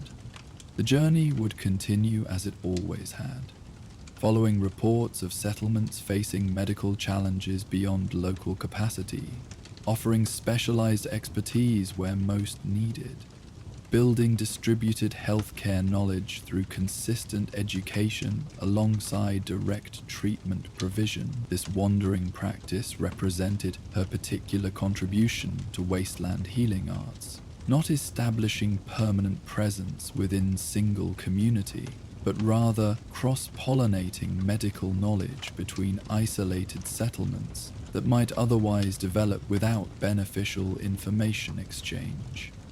Ahead lay new challenges, awaiting her particular combination of environmental medicine expertise and practical field adaptation capability. Behind remained Somerville, its recovery progressing through successful knowledge transmission rather than continued dependency on external intervention. Both directions represented essential components of effective wasteland healthcare, addressing immediate suffering while simultaneously building sustainable healing capacity, transcending individual practitioners. Dr. Sophia Chen adjusted her weathered medical bag across her shoulder and continued forward along the winding path, carrying healing knowledge onward through a broken world, gradually rebuilding itself, one community at a time. Thanks for wandering the wasteland with me tonight. If these stories helped you relax, don't forget to like, subscribe, and share your thoughts in the comments. For uninterrupted sleep, these videos play straight through without ads, letting the sounds of the wasteland guide you all night long. If you want more, check out our Patreon for early access and exclusive Spotify playlists. Link in the description. Sleep well, fellow vault dwellers. May your dreams be peaceful and your nights raid-free. Good night.